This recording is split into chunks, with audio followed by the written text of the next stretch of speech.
We love. See the car.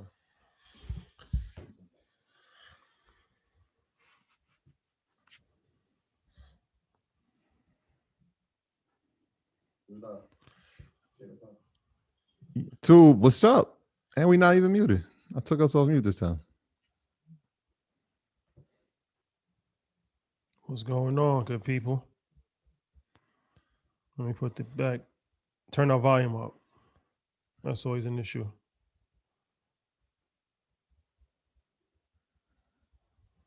Yup. No, we good.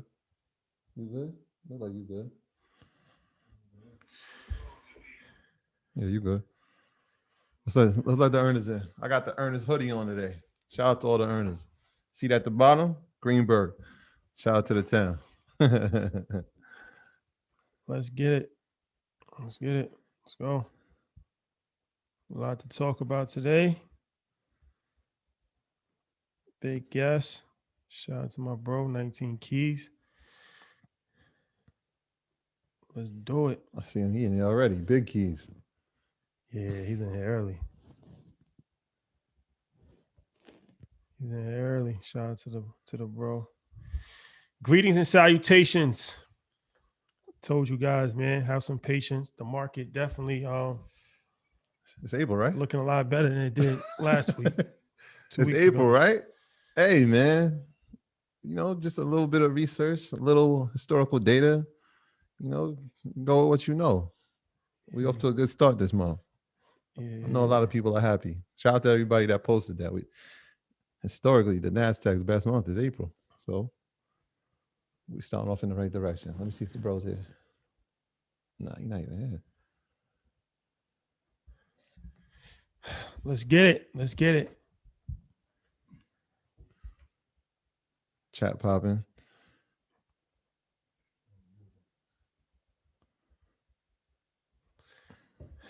All right. That single went out? Yeah. So let's get it rocking. Is that him right there? Yeah, that's him. So first and foremost,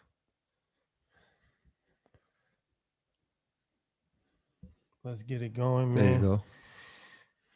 Greetings and salutations to everybody out there. First and foremost, we would be remiss if we didn't do this at the start of the show. We got to give thoughts and prayers out to the legendary DMX, man. Earl Simmons. Absolutely. The great DMX, you know, is a cultural icon, but especially for us, you know, coming from Westchester, you know, we was like New York City's little brother and got looked over a lot, even though it's on the border of New York City. He never really got the respect, even though we had a lot of legendary acts, Brand Nubian and Heavy D, things of that nature. But Mary J, a lot of people didn't know that she was even from Westchester though. But when X came out and he said, "School Street, home of the brave," you know, that gave us a sense of pride, man, and to be able to see him. Like, you know, you saw X. Everybody from that one got an X story. X. I got a crazy X story. If we have enough time, I'll tell it. Yeah. But just to be able to see, he's a true man of the people. Fact. I ran into him in the barbershop like 3 times. Grocery store, you run into him anywhere, right? Yeah. DMX, man, a true man of the people, man. Legend. The most just regular, down to earth person that you'll ever meet in life, man. I'll tell my DMX story at the end if we have enough time. But just one of a kind person. So, you know, it's like I think Styles had posted, you know, say a prayer for X or Swiss. He definitely would have said a prayer for you. That's true, man. Yeah. So many times on YouTube, you see him like people just randomly stopping, like, "Yo, can you pray for me?" And he says like a 5-minute prayer. Like, you know what I'm saying? I never seen him say like, "Nah, I can't say a prayer." He'll say a prayer in a minute for anybody at any occasion. We've seen it with Nipsey Hussle when he met his crew at the Breakfast Club. He just every time he gets to say a prayer, he says a prayer. So say a prayer for X if you can. And God willing, he'll be back on his feet, man. Yeah, so. Big shout out to everybody that went to his prayer memorial at the hospital earlier today. It was a big turnout, and rightfully so, man. This guy means a lot to our community. He means a lot to To the The world. world, man, to the world. And so, yeah, prayers up to the dog for real. Yeah, for sure. And for the parents, watch your kids. It was heartbreaking to hear that story that somebody at 14 years old got him hooked on that, and that guy was 30. Watch your kids, please. Yeah, man. X. Yeah, definitely, man. X had a hard life, man, but he's a fighter, so yeah. We're gonna keep him in prayer. We're gonna keep him in prayer Absolutely. for sure. Absolutely. So, all right. So on a much lighter note, welcome back to everybody. If this is your first time, welcome. Earn Your Leisure, big week for us. Of course, we have Grant Cardone. That was a fun one. Go big. 10X King. Go bigger. Yeah. Go bigger, man. No going home in this game. Yeah, Grant Cardone tomorrow. That is a legendary episode. I listened to it yesterday. Again, funny guy, man. Good dude. Shout out to Grant. Shout out to his whole team. That is coming out tomorrow. Shout out to Spec. Shout out to Spectacular. Shout out to Matty J. And shout out to Neo. Yeah. Wednesday, EYL University, the first professor ever, Andre Hatchett, is coming back. Gotta get him a letter, man. Yeah, he's coming back to teach a class. He's the king of the mobile business. And another one of those businesses that you never really think you can make money doing. Yeah, a couple $1,000. Yeah, and you can definitely supplement your income doing that. So he's going to teach a whole class on that tomorrow. And then Thursday we have a limited 4-part series podcast. New podcast alert. Oh yeah, well, new podcast alert Wednesday too. Oh, we'll get there. Thursday, John Henry and Earn Your Leisure collaboration, 6:00 Eastern Standard Time, live YouTube. It's only gonna be 4. It's like an NFT. It's only 4. It was crazy. It's like a video. You can't unlock the series, right? You got to watch the first one to get to the second one. You got to watch the second one to get to the third one. It's gonna be dope. Yeah, John's our guy. For sure. So we got a jam-packed situation. Yeah. And then Wednesday we debuting a podcast. Yeah, new podcast alert, man. Shout out to Casanova Brooks, man, a good brother. If you've been following him, you know how passionate he is about real estate and anything in the entrepreneurial world, man. And so we joined forces, man. So Dream Nation will be debuting this Wednesday at 9 a.m., man. We're super excited about that. I just got off the phone with him a little bit earlier. He's super excited about it, man. So the network is growing at a rapid pace, man. We just want to be a place that can, could be a home for creatives to express their thoughts and get out their ideas and hopefully, teach them a little bit of the game that we know. That is a fact, ladies and gentlemen. So we'll put the link in the bio if you are interested in getting more information about Earn Your Leisure University, EYL University, as we call it. We're currently running 70% off promo. I think that will run until the end of Tuesday because we extended it for the Easter holiday. And, happy Easter Monday, too. All my Jamaicans, get your kites out. You know how we do. All your kites out. Yeah, for sure. So, yes, today we have a jam-packed episode. We are going to bring on 19 keys, and we're going to talk about NFTs. But, first we got to talk about the stock market a little bit. So we'll pass it off to the good brother, Ian Dunlap. Ian, what's going on? Nothing, man. Happy to be here. Our second chat today. So looking forward to bringing some good energy, sharing some. And kudos to everybody in Red Panda. Kudos to my family, everybody on YouTube, all the earners in Zoom. And I'll get into it quickly, but hold long term. I keep telling you guys, 2 index, 2 tech is the way to go. Everyone's like, no, it's not true. And then it's like Einhorn, Kathy, Buffett, everybody is like, yo, hold for long term. And we keep killing Tesla. So hold for the long term. Don't let people trick you out of your spot. Trading after dark after this. Snipers, for those of you in the trading room, we're doing Thursday and Friday. We're doing 90 minutes session now. So you get double the time now. If you didn't get the email last night, I'll send it out tonight after the show. And that's it. Let's rock and roll. I want to get right to it so we can bring the steam. Let me run off the disclaimer before you even start, right? So do your own research. Our content is intended to be used. It must be used for informational purposes only. It is very important to do your own analysis before making any investment based on your own personal circumstances. You should take independent financial advice from a professional in connection with or independently research and verify any information that you find on our show and wish to rely upon, whether for the purpose of making an investment decision or otherwise. This is a good word from the good brothers at Earn Your Leisure and the good brother Ian Dunlap, the master investor. Do your own homework, do your own research. And when you do that, double check your work. All right. That's a fact. All right. The floor is yours. The floor is yours, Ian. Thank you. Let's get right to the charts. Okay, so let's start at the top. And now I'm going to do tonight how I normally do any of the trading rooms or any of the dream team calls. So I'm gonna just go through like 20 or 30, then we'll bring 19 on so he can school us about NFTs. But S&P 500, let's do quiz time really quick. This S&P 500 is the direction of this going up or down. Everyone type in chat. Continue to buy and hold. So this is the 200-day moving average here. You can see this is down last March, and look how much we've taken off. So 2 indexes, 2 tech. Let's also look at Dow. That would be DIA. Please write these down. Same movement. So the Dow and the S&P 500, those will be your value or your safety, right? And then the 2 tech. So let's look at Apple. Moving up gradually, and then Tesla took off as well. Please write this down. We saw it last week with the hedge fund, but the number one reason that most people blow up their accounts is because of leverage. We talked about this maybe 12 weeks ago. Please type in chat leverage. If you're going to use leverage in your trades, and we're going to see more hedge funds blow up this year. If you are going to use leverage, so for those of you that are doing any derivatives or any trading on margin, you have to pare down the number of trades that you're going to take, because the more trades you take, it's in the favor of the brokerage houses to make money off of you as a result. So let's dive through a couple real quick. And I want to quiz you guys. Amgen, is Amgen going up or down?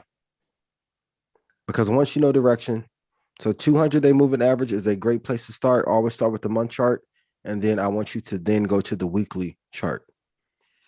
Now, I don't like MACD or RSI. This indicator is called balance of market power. Balance of market power is a lower study that shows you what the direction of the market is. So please type balance of market power in chat, please.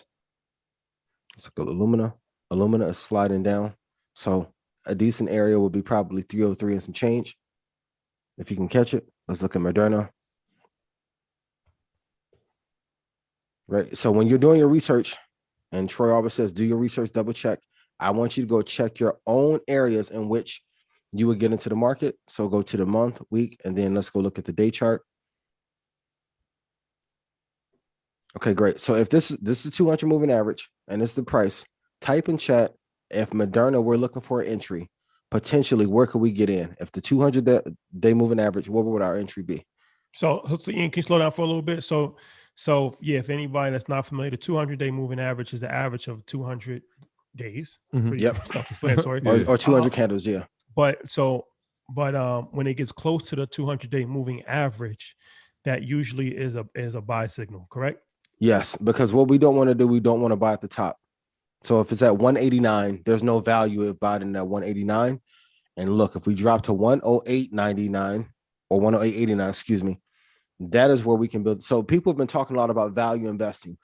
Value investing is just another way or a old school way of saying buying at a discounted price. They're like, well, Buffett's a value investor. I'm like, but if you go actually look at his portfolio in 2020, he was buying at highs. So you have to go do the research and see and pick out your own prices. But yes, if the price, this is the high back here, we want to look to get in potentially around that area. Let's look at one we normally don't talk about. ABG. He has like a cult. It's like, they took over our chat. Yeah, I love it. ABGO, this is Broadcom Inc. So the 5-year month is up. What does the balance of market power tell you? So if we're seeing green, first lesson I taught Xander, green means up, red means down. Do you see more green at the bottom or red? That gives you an indication. So we're seeing more movement to the upside. Now let's move to the weekly chart. So 298.25, if it drops there, and then go to the daily chart. Everyone who's asking for entries, please write this down. Month, week, then day. So if AVGO drops to 403.08, that'd be a good entry to get in. And then you can see the previous high was 495. So the probability of it going back up to 495 or 480 is very probable, because this is a strong company. The only thing that I want you guys to write this down, the 3 most important trading indicators, and then we'll let the brother who leads the cult on, right? Number 1 is direction. So knowing direction. So no matter what stock I look at, I always go look at the direction of it first, even if I'm familiar with it. So let's go 5-year month. This is Accenture. Is the direction of Accenture up or down? Boring businesses make a lot of money. And then the great part about these same boring businesses, you never wake up in a sweat in the middle of the night wondering if you're going to lose all of your money. So the direction of Accenture is up. Knowing the direction of the stock or future or derivative that you trade is more important than the time frame that you're looking at. Most traders lose money because they do not know what the true direction is. The 5-year month is going to give you what the real direction is. Number 2, the second most important indicator is the selection of trades that you're going to take for the year. So for those of you that are trying to beat the S&P 500 or another benchmark, you need to reverse engineer to see how many you need in order to get to your goal. And third, your risk to reward ratio. You need to risk 1 minimum to make 10. Ideally, if you can get to a place where you can risk 1 to make 25, even if you trade at 15% or 20%, you can still be profitable. And then let's go look at another company real quick. AMAT is a direction. And let's go to since inception, like we talked about on episode 70. So this is the entire history of Applied Materials Inc. Is the direction up or down? So once we go through that, go through month, then we'll go through the weekly chart and zoom in, and then we'll go to the daily. And stocks that are moving to the upside is what we want. We don't want penny stocks that have been falling down and hope that they're going to turn around. We want to buy high value businesses that are going to continue to go up, and then we can buy them at a dip. That is value investing and growth combined in one. So whether you use a 200 moving average, the 72, all are great for those of you that use the other indicator that we talked about previously before that I said I'll never mention again. Those will give you better entries, but it's a 3-part system. You want to go the month chart first, 5-year month, then look at the weekly, then look at the day. Those will tell you your entries. Then after that, you have nothing else to do but buy and hold. I'm going to beg you, don't let people trick you out of your spot saying that buy and hold is not for us and it's not fun. All the wealth is there. And I would ask you, if you deviated from that plan last year, did the other plan work and did it make you rich or wealthy? That's the only thing we're here to do. So I appreciate you guys so much. And let's bring on one of the greatest speakers to ever walk Earth, the legendary 19 Keys. Yeah, for sure. Let's let the beat build for a little bit though. Before we bring 19 on, I just want to talk about something that we had to speak about, crypto. And oh God, let's go. What happened? Yeah, you know, my crypto account is looking extremely healthy these Healthier days. than it used to. And I gotta apologize. Well, I said it. So that's half the battle. Well, he gonna apologize. Tron is a position that I always held since 2017. Mm-hmm. I got Tron when it was a penny. And how long you been holding it? Since 2017. Okay. Buy and hold. Did you buy and get locked out, or you bought and hold it? And now this is part of the story. Either or, it don't matter. No, this is a true story. So if you a day one earner, you know that this is the story when Shadi and Jamal went on a 30-day excursion to Asia. And I called them like, yo, y'all gotta come home. I think I found something. And so that was Tron is part of that story. And they were like, I ain't coming home, man. Tell me what's over the line. I'm like, nah, I gotta show you more than I could tell you. Yeah. And so Tron was one of those I almost said stocks, one of those coins, the altcoins. That's when I discovered them that I was bullish on. Tron's at 13 cents right now. Stellar, which I also own, is up 21% today. XRP, which I also own, is up 43% today. 91 cents. This is all. We had a crypto class on YouTube last month. And all of these things I said it's just like no different from the stock market. We have rotations in the market sometimes. Bitcoin, it's called Bitcoin dominance. Bitcoin's like makes up like what, 60% of the, and like when Bitcoin runs, like the Dow to 50s. When Bitcoin runs, usually altcoins kind of, fall back a little bit. But now we're on an altcoin run right now. Bitcoin is still solid. It's 59,000, but everything is running right now. The altcoins, XRP, even Litecoin is back. Ethereum, I said in EYL University, remember a couple of weeks ago, last month when Francis was on, he went over charts. He said that was a good time. I put 10,000 additionally into Ethereum. Ethereum just crossed over 2,000. And we said Binance Coin. Binance Coin. I don't know how many times we screamed Binance Coin. Right. Binance is the #1 platform to trade crypto internationally. Obviously, we can't do it in the United States unless you got a VPN. And we said, look, you have to do trading pairs. And a lot of times you got to trade with a Binance to Bitcoin or Binance to Ethereum. And so every time Binance makes a transaction, they make money. And so if people are trading in the crypto space and they're using the platform, then they're making money. Binance was at $17. I remember we had conversations, it was $12. We watched it go up to 30. Binance coin is $365 right now, presently, $365. March 25th, it was at $247. Yeah. So in a week. Here's the secret for everything. Hold it for 10 years. Like investing, like I wanted to take all the illusion out of it. Go look at any period of time, damn near any asset that you hold, real estate, art, collectible automobiles, businesses. Like if you get to that 10-year mark, there's like a 99% chance that you'll be profitable if you get it like at a decent price. You do not have to be like hodl, buy and hold, all the same thing.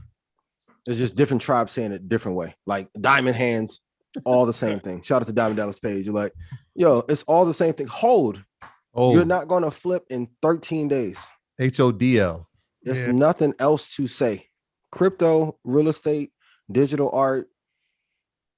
If we get real estate on Mars and we can flip moon rock, same 10 years. If you can get 22 doors on Mars when Elon starts to take us up, hold for 10 years. That's it. And can we also talk about Microsoft? Ooh. My baby. Microsoft to the moon. Microsoft to the moon. You might have heard this before. You might have heard this one before. That was a year ago. It's called pay attention. It's called do your homework, write your notes. It's called how you write your notes. The companies that have the most revenue are going to be the most dominant and expand into the most areas. It's no different than what Cash Money did, no different than what Rockefeller did. It's one of the more revenue you have, you can acquire more businesses and expand. Like just hold the top companies. And I know it's not sexy. You don't get the people going, but man, go ahead. Yeah. Microsoft, tremendous. It's looking promising. Yeah, I mean, looks promising. They got the government contract. They're looking. Talk about that government contract. They look like they're going to be Joseph Biden. Go ahead. Joseph Biden, man.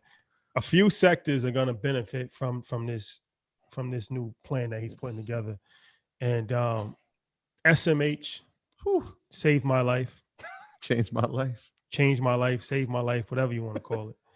Riding that to the moon, man. Yeah. Semiconductor space is AMD. Told you this. Yeah. Told you this before. Yeah. TSM. We'll get into that in a little bit. TSM, of course, we got to talk about TSM. Yeah. But Microsoft is going to benefit as well. Want to talk about that? Yeah, I mean, so I was gonna go from the gaming standpoint. I'll leave. Ian, you want to go into the government piece? I mean, to integrate into cloud computing, because if those of you that work in government, shout out to you. There's a lot of inefficiency. So these relationships have been pre-existing. So you guys, and we were talking about it during the election. Look at the tech companies and who they advocate and who they spend their dollars with. They always are going to vote on both sides. So regardless of who in office, you're going to see Tim Cook continue to be in talks. He was a little bit more visible when Obama was there, less when Trump was there, still present. Same with Microsoft. I could argue that Tim Cook is probably the most underpaid CEO for how well he's done, and Microsoft's probably the least value company for how big it is. Now with the government contract, I mean, that's a huge deal. Yeah. And huge deal for cloud computing. Yeah, and they're taking off in the gaming space too. Like I envisioned them, and I saw somebody say it too. I actually wrote it down in my notes. They're going to change gaming, and they're going to treat it like Netflix. Mm-hmm. And so they're going to treat their platform, because they already have subscribers. They have over 70 million people on the Xbox platform. Yep. They're going to turn it into the Netflix of gaming. And so they have the user base already. You know what I mean? They have the technology. They have the capital. Microsoft, I mean, I think last June we were telling how bullish we were on it. We still are. We've invested in it for a long time. Microsoft in 2010. Like when Ballmer was, it was a terrible company when Ballmer was there, but you can see the potential. Yeah. And they got a new regime change. Like it's like if the Knicks got a great coach, like if yeah, right. Shout out to Tibbs. Yeah, but we would be remiss. Speaking of Microsoft, and I'm glad you brought up Joseph Biden, because the EV market is going to take off too. Right? If you look at what he's allocating, he said he's going to allocate $200 billion with a B to the EV market, and over 500,000 charging stations. And so people automatically are looking like, oh, wait, Tesla. And so we saw Tesla, jump up today. But they had a ridiculous quarter. You saw the quarter, That's like they all-time high in deliverables in the first quarter in the history of the company. And they're on pace right now to do 850,000. That's why. Are you kidding me? I'm trying to tell you guys, just hold quality. You want all the sexy ass shit. Like the sexy thing is to hold. That's where all the money is. Yeah. And so that the crazy part is, like, if you think about it, last year, the entire year, they delivered 500,000 cars. They're on pace to do 850. That's a 70% increase, which is ridiculous. Plus the incentive from the Biden administration is like, yo, they're trying to increase the tax credit on the EVs. And so if that passes through, I think the tax credit now is like 7,500. They're trying to increase it to 10,000. And so it's no stopping. There's no stop. And so you see, I mean, and they even don't now, even have a great operator yet. Yeah, look at your TV, right? I probably saw that Hummer EV commercial 50 times on Saturday. It's coming, and it's not going to be stopped. So it's either get down or lay down. But it's going to be Tesla. It's going to be more than Tesla, though. And then the same way when Bitcoin got the institutional backing, government deals like this, it's the same kind of thing. They are the well that's going to help move the market. And then all the backing that Elon has with this government deal, it's going to give him security for another 4 or 5 years to be able to figure it out. They asked he gets a good team, it's going to be game over. They asked Mr. Cook about his future in the EV market. He was kind of shy about it, but they're not going to let this money pass. Yeah, they're going to attack this industry. 2 industries they're going to attack, either this one or healthcare, and they might just do both. They might just do both. Yeah. Elon Musk also predicted that Tesla will pass Apple. He deleted the tweet, but he said that will happen relatively soon too. He predicts that Tesla will be the most valuable company in the world. Probably in less than 16 months. I mean, with the backing that they have and all the funds that are tied, because right now the lid got pulled off that most investors were not good. So that's like Tesla is the Bitcoin of the ETF space. So for those that are late on the institutional side, Tesla is still like a safe investment. And if you can get big gains there and have blowout quarters, and we talked about it last week, like April historically is a great month. Second quarter is a great quarter. So especially with the end of the quarter being shaky, and then going up now, clients are going to stay and going to pour in more money. The fund flows are going to be way higher. He has things in his favor, but we have to remember the 10 years where he was vilified and they was trying to put him out of business too. So he's earned his position for sure. That's a fact. So, all right, we crossed over 5,000. So let's please like the video on YouTube. Like the video. Share. Like let's get our pristine guest in. Alumni. Let me get my Oprah questions ready. He's working toward his Letterman jacket at this point. Yeah. Yes. My brother, how you doing? Man, I'm blessed to be every day to achieve, man. How the guys doing, man? Great, man. I appreciate you. Good. Now I'm sitting here taking notes, man. Yes, you have very loyal support in YouTube. They are chanting your name. Well, I provide value, man, and they just reciprocate. That's how all my relationships are. There you have it. That's it, man. That's it. So I want to give this introduction. So 19 Keys, of course, we had them on the podcast in the summertime, but everybody's been talking about NFTs nonstop. And I think that, we definitely played a part in helping move that conversation along when we started introducing the NFTs. A couple people that we had on the podcast that spoke about NFTs was Gary V, Mark Cuban twice, Jim Jones. Shout out to Jimmy. But before we spoke to Mark Cuban, before we spoke to Gary V, before we spoke to Jimmy, the first person that told us about NFTs was 19 Keys. So we was in Miami with 19 Keys and Chris Cole. Shout out to Chris. Chris, what up? We was having lunch in Miami, and he joined us for lunch, and we were just having a conversation, and he was telling us about NFTs, and I'm like, what's NFTs? And he's explaining it to me, and he's like, it's a digital thing, and artists can use it, and you get the royalties, and da da da da da da da da da. And I'm like, all right, it's interesting. I don't know, it still sounds like it's kind of like a little foreign, but it's interesting. And then literally right after that, the NFT floodgates opened up. So we're going to talk about NFTs a lot on the platform, but before the first conversation that I wanted to have about NFTs, I wanted to have with 19 Keys, since he was the first person to tell us about NFTs. So first and foremost, thank you for joining us, brother. Appreciate it. Man, thank you for having me, man. That one night, that one afternoon in Miami was fire. You know what I'm saying? We're gonna write a book about it. There was a lot that was discussed that day, and I was hyper excited about it. I'll tell anybody that had an ear to listen and had a platform to use it. You understand me? And so the conversation only made sense. That's just how I roll. Like, I want to provide value and give access wherever I can. No, I appreciate that, brother. So, all right, let's jump into it. We'll start at the 101 level for people that might have just heard of NFT, but they have no idea what an NFT is. What exactly is an NFT? So NFT is an acronym for non-fungible tokens. First, I always say every level of consciousness comes with a new language. Same thing with every industry that you break into. You got to sort of learn the language and the lingo to start understanding it, to really interact with it. So you really start to get to what is fungible and what is fungibility, right? And so it's like, I would ask the question, and I can ask this to you all and to the audience as well, is gold fungible or non-fungible? And great why? Question. Well, so it can depend. So let's say it's 24 karat gold fungible or non-fungible. So it's all in the same class. So fungible means that you can't duplicate it, right? It can be fungible means it can be duplicated. That's why like NFT is non-fungible. You can't duplicate it, right? So so I would say gold, you can't duplicate gold, can you? You can make fake gold.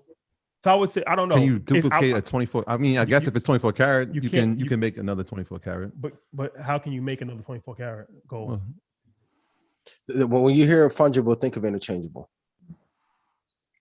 Okay. That's a quick Cliff Notes. So, all right, we're back. Back in grammar school. So teach us, please. But yeah, it is more interchangeable, right? Something you can exchange. If somebody says, if you go to a dealer and say, I want a kilo of gold, like this is a kilo of gold, it don't matter what dealer you go to as long as it's gold, right? And let's say he loses your bar of gold, right? And he replaces it with another bar of gold. What's the difference? Nothing. It's the same value, right? It all comes from the same class, right? It's the same reason we can take $1 and it get exchanged for 4 quarters, right? It's interchangeable for the same values. When something is unique, so let's say that if you took that same gold, and Beyonce wrote her signature on the back of it, you can't just replace that because now it's unique. So things can go from fungible to non-fungible, right?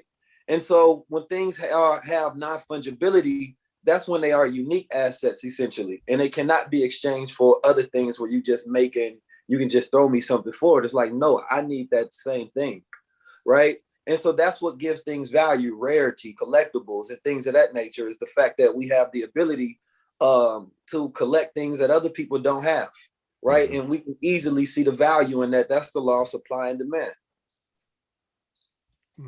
So, and do you see the similarities in art? So like the Mona Lisa, Basquiat, because there's not 7,000 of them available, they become more exclusive. The price of them is higher. So there's their relatability there, right? The comparison. Yeah. Keys. And then it opens up a lot. So I also want to, as we talk about, and I hope the audience can understand it. I hope I see a lot of comments saying that was a good explanation. I'm trying to get it to the simplest term so you can understand it, how you exchange non-fungible and fungible things in your life already. And this is just a digital version of fungible and non-fungible assets. Yeah. So, I mean, that explanation was pretty clear cut, man. Appreciate that. I just want to know, how did you come in contact with NFTs? Like, what was your first experience with it? Did somebody put you on? Like, how did this come about? You know what? I was racking my brain to try to figure out when did I exactly come in contact with NFTs? And I don't know. I remember my first real discussion with somebody on NFTs was with my bro, Idris Sandu. So he actually pulled up on me and we had a cold conversation about it. I'm talking about highest level of degree. You understand me?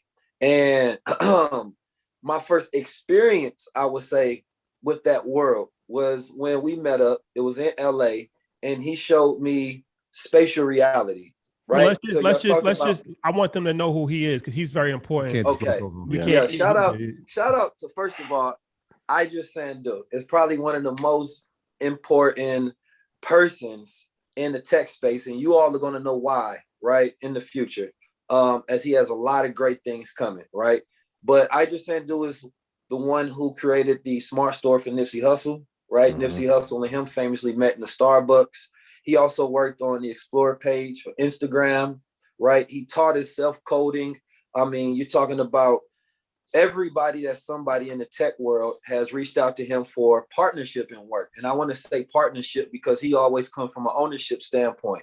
Mm-hmm. You understand me? They wanted him to go to MIT. He turned it down to continue to do his self-education, right? He did things like AR for Beyonce, to Rihanna, to Kanye West, and anybody that somebody reaches out to him. He is like the first superstar young black man in that tech world, you understand me, that's just known. And he likes to be known as a tech architect. So I'm not going to call him a genius, but he's a tech architect.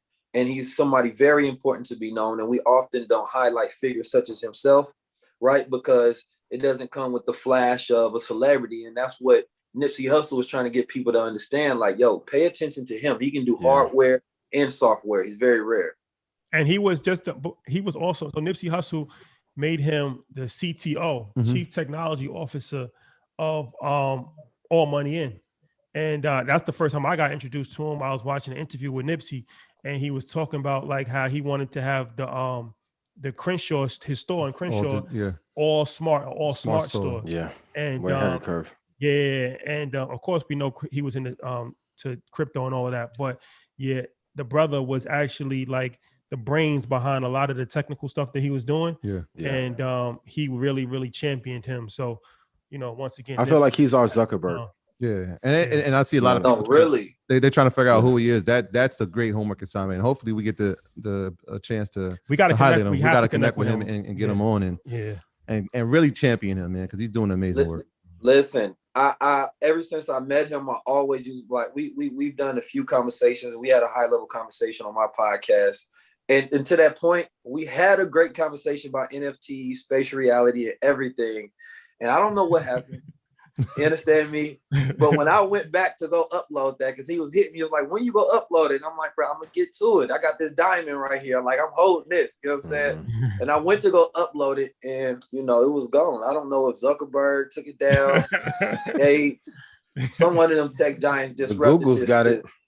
Yeah, because it was before the NFT thing took mainstream conversation. So we would have really blasted it out and been at the forefront of breaking it down on so many different levels. That was actually part of the conversation. I was like, we were talking about your podcast. And like, I just did this fire interview like 2 weeks ago. Oh, word. You got it. Oh, we have to meet him. And then I heard when we did the live the other night, I'm like, wait, you lost it? Nah. Cause come on, no way. That's tough. Run it back. And that NFTs went everywhere. You know exactly. Yeah, but it's fine though. I want to publicly give you your credit because I always tell you when we talk in IG, you're one of the best speakers I've ever heard, and one of the hardest working brothers I've ever met. So I got a little 3-part. You know, I'm gonna do my little Oprah thing. So can you walk us through? Let's go, Ian. Because in order to get to this level that you're at, can you walk us through your study habits?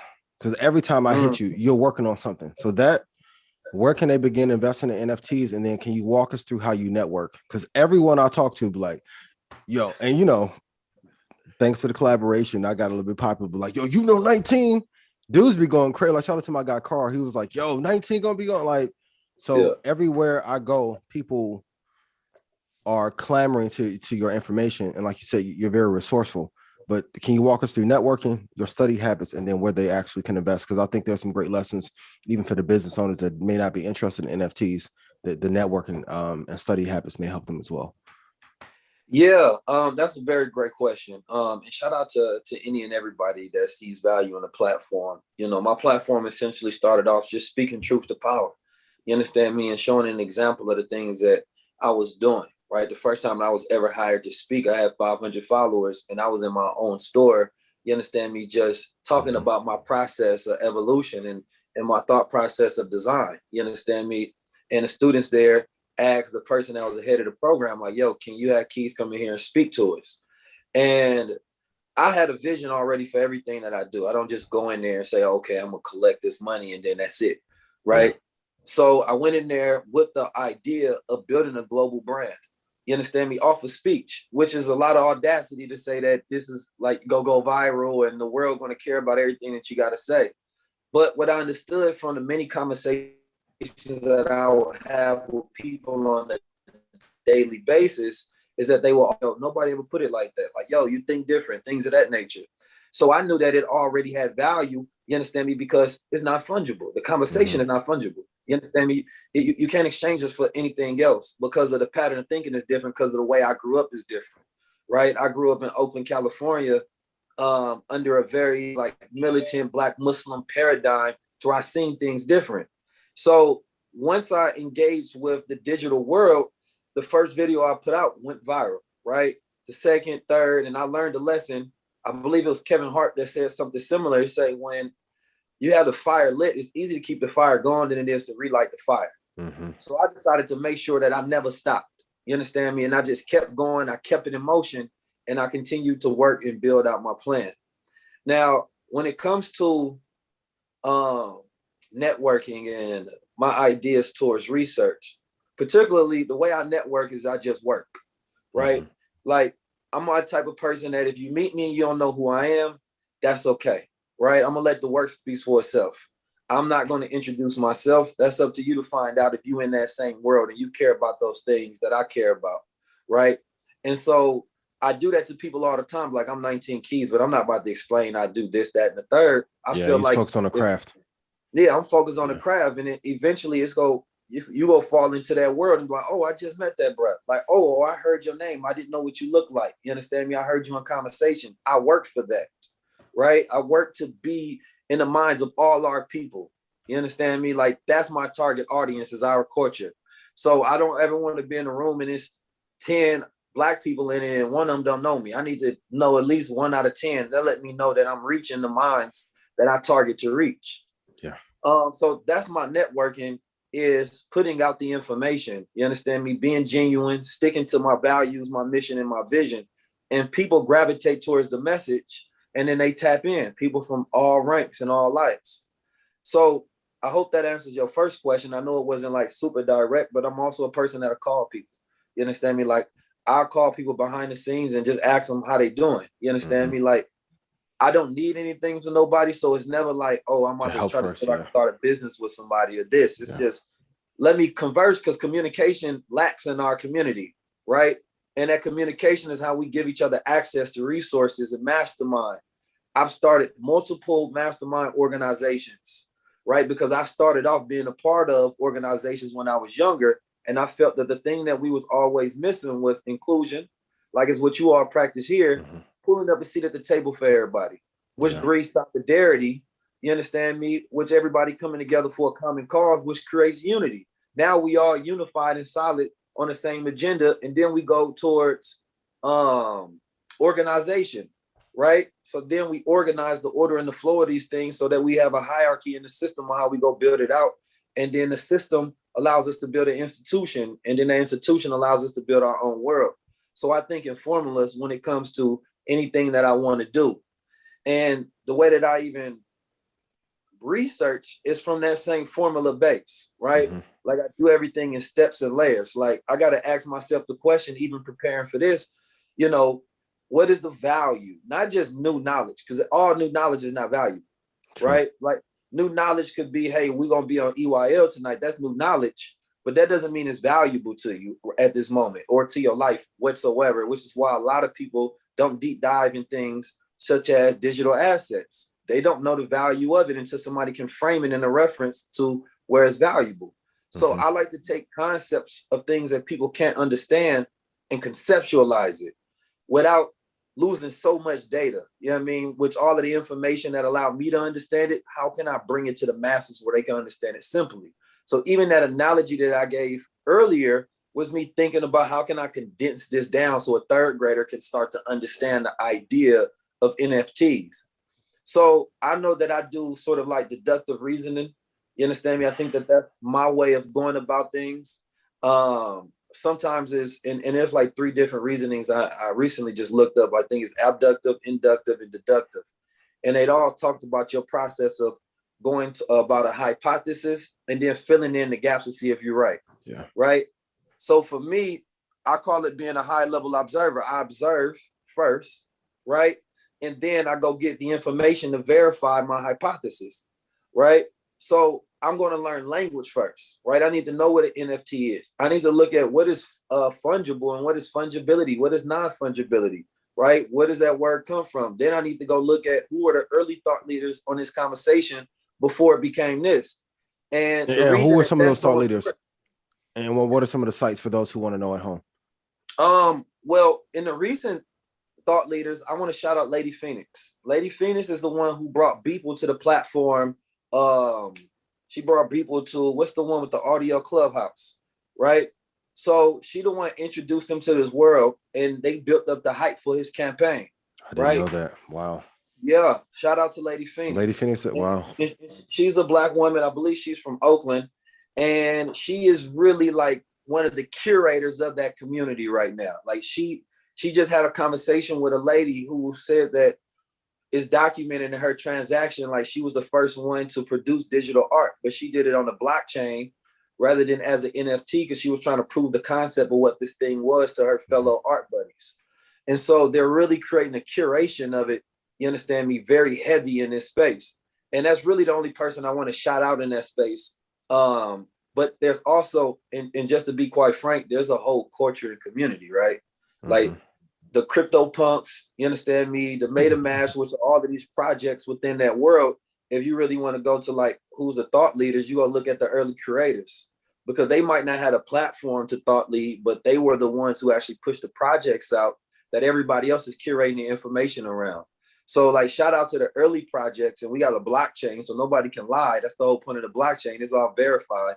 You can check transaction history and see who did it. And if you ain't that person that handled that transaction, then you ain't the early thought leader. So the blockchain is and I'm sure we're gonna get into that, is a great verifiable system to see who did what, when, and where.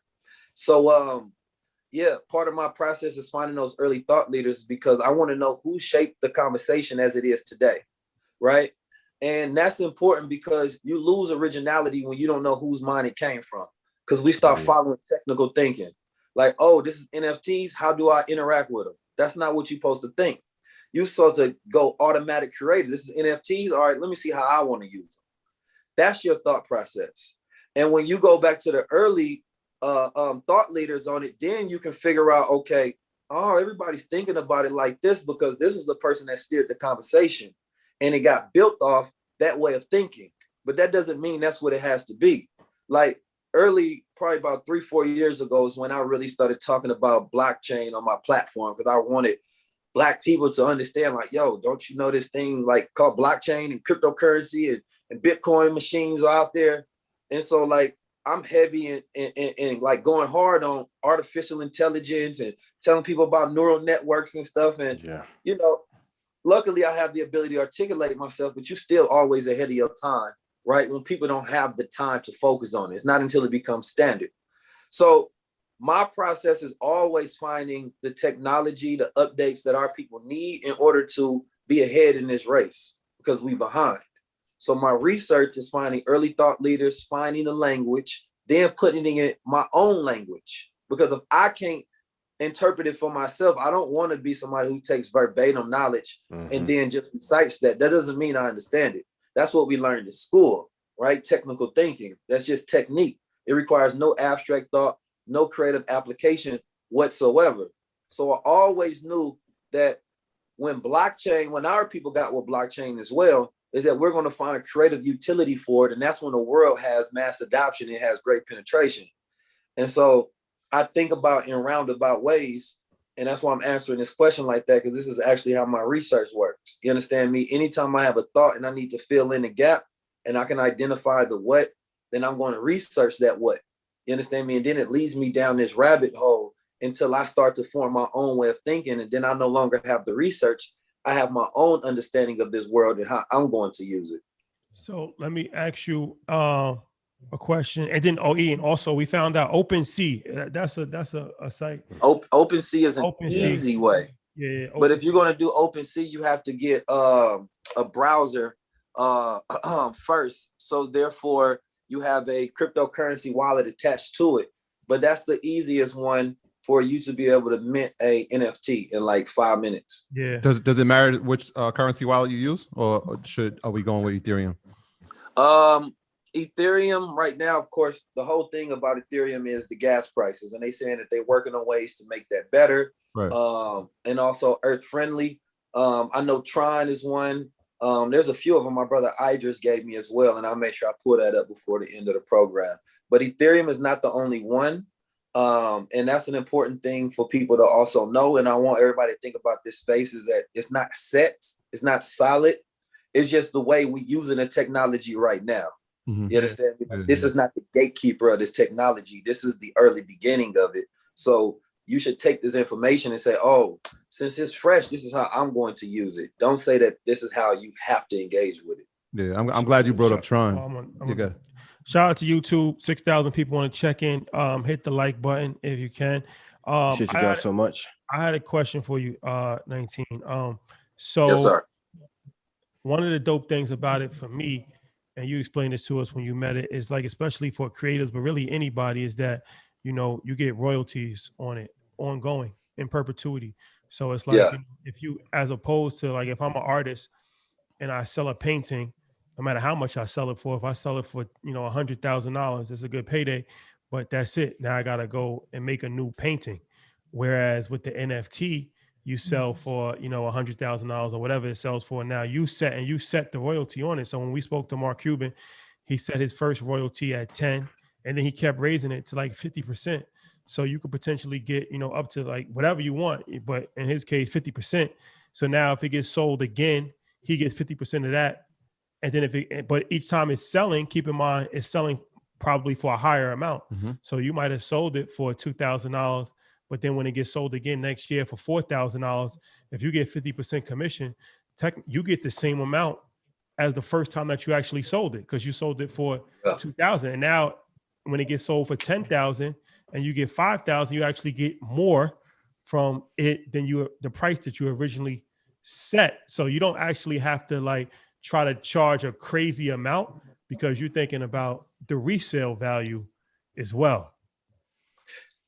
Listen, we can get into some real creative thought processes here when it comes to the utility of this. The secondary sale process of it is amazing because it puts ownership in the hands of the creators. You understand me? You get to own your digital assets, essentially. Digital ownership is something that should be in everybody's vocabulary.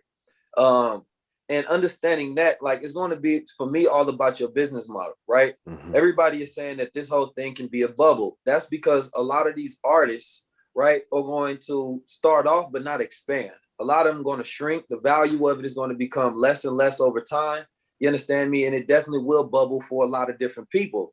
And that's because they don't have any long-term business models, which is what you need for assets. Like my brother Ian just talked about something for 10 years. If it doesn't have 10-year growth plan or value, then what is the point of holding it in the first place? What's the point of buying it? Mm-hmm. Unless you're just buying it to trade. So it just becomes something that you trade very quick to make some money. That's the whole reason it's going to be a bubble, because people are going to be holding things that's not worth anything.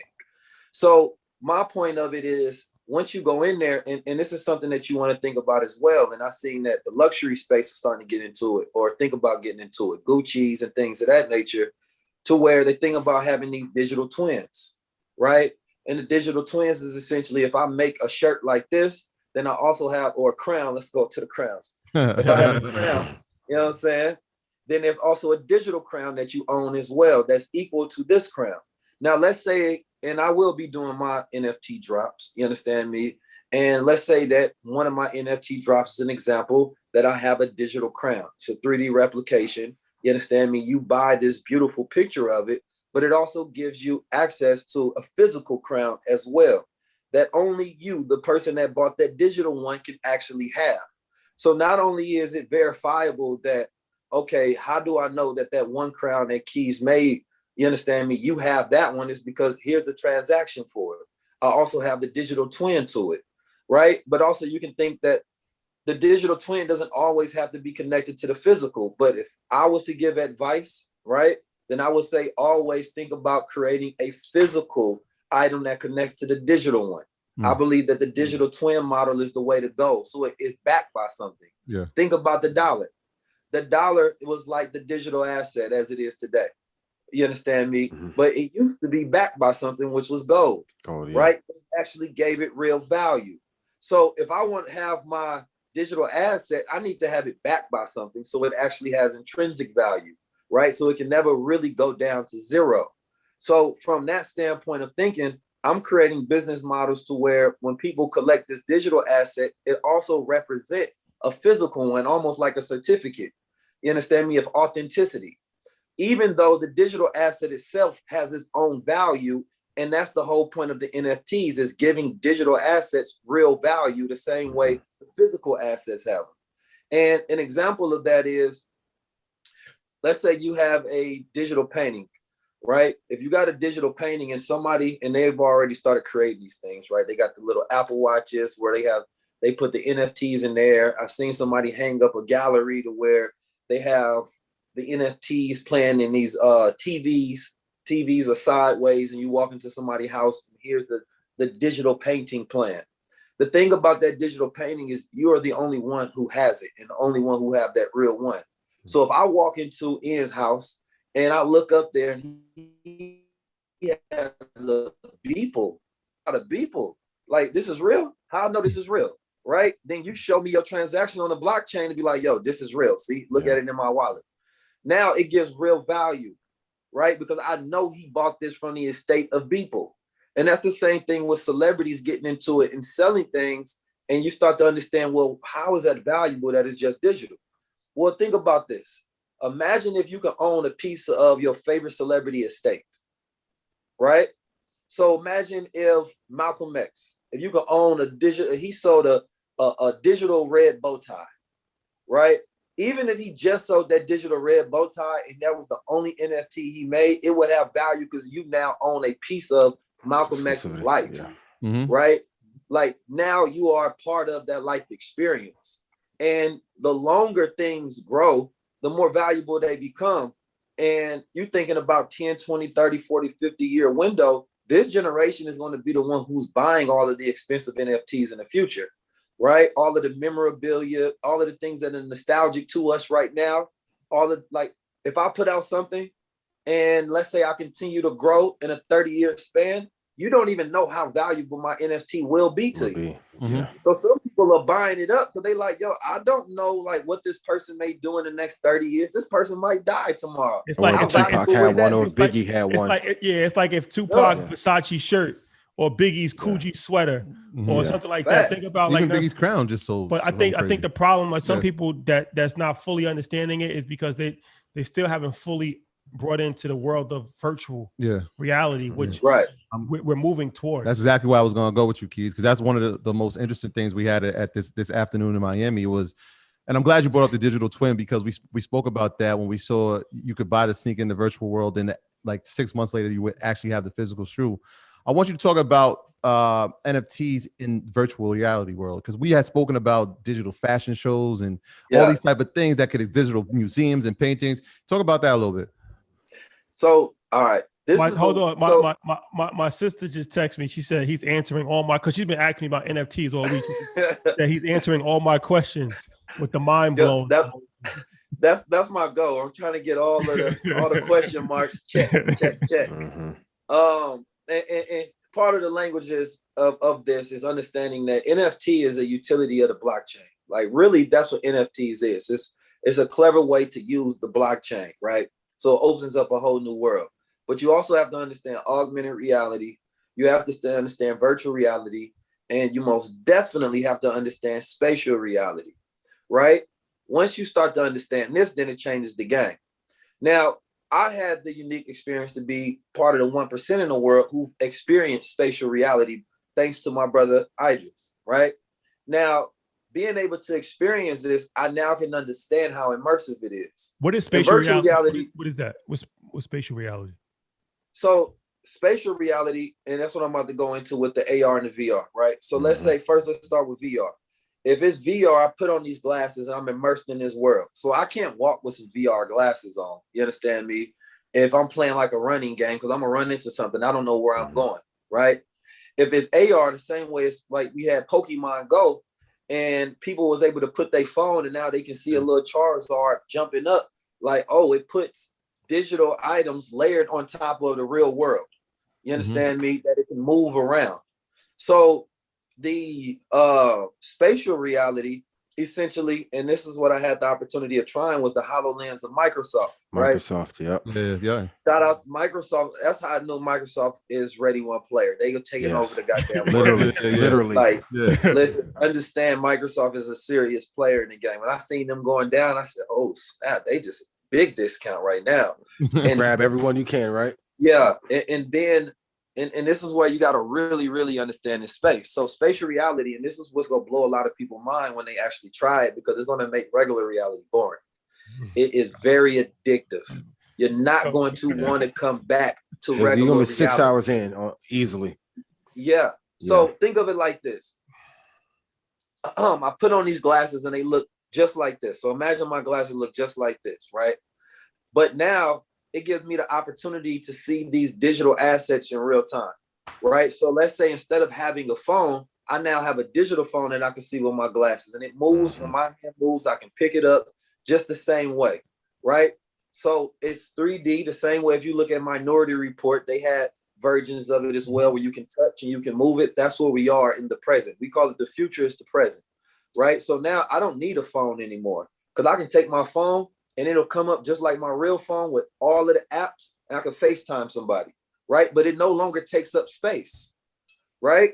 It's spatial, but it doesn't take up any physical space. So now I can have all of these things on me, but they're not physical. They're not carbon. So now that replaces the phone, and I don't need that anymore, right? But also think about this, the ideas that can come along with it. Digital architecture. I can look outside my window and the architect can build layers on top of a city that only I see. You understand me? Like, you can now buy digital assets. Let's say you got a digital pen that's sitting on your shirt that you bought from some luxury company that you really love. And when the person put on the glass, they're like, damn, you paid $100 for that pen. The same way it is in gaming. All gamers don't have the same exact assets in the game. Right. Some people pay a lot of money for it in the armor, right? So that goes into things like Decentraland. Decentraland is a virtual space that is owned by its users.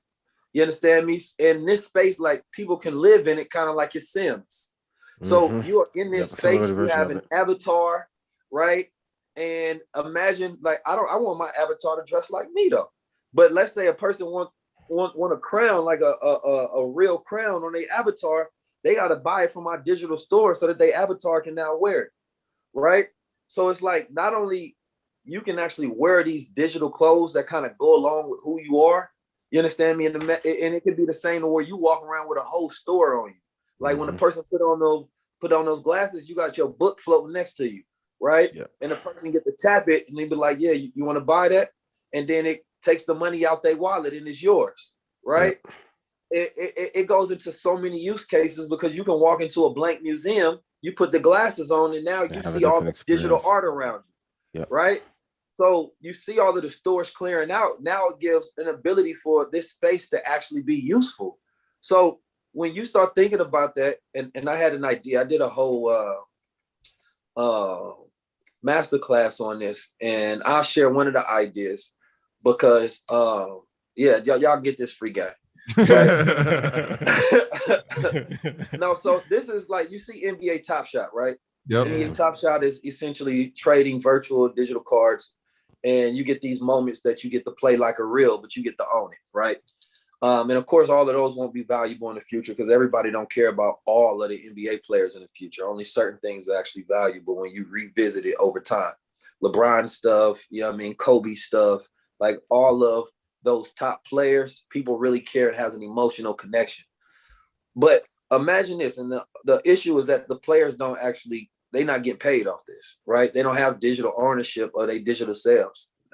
They contracts, everybody contracts is different.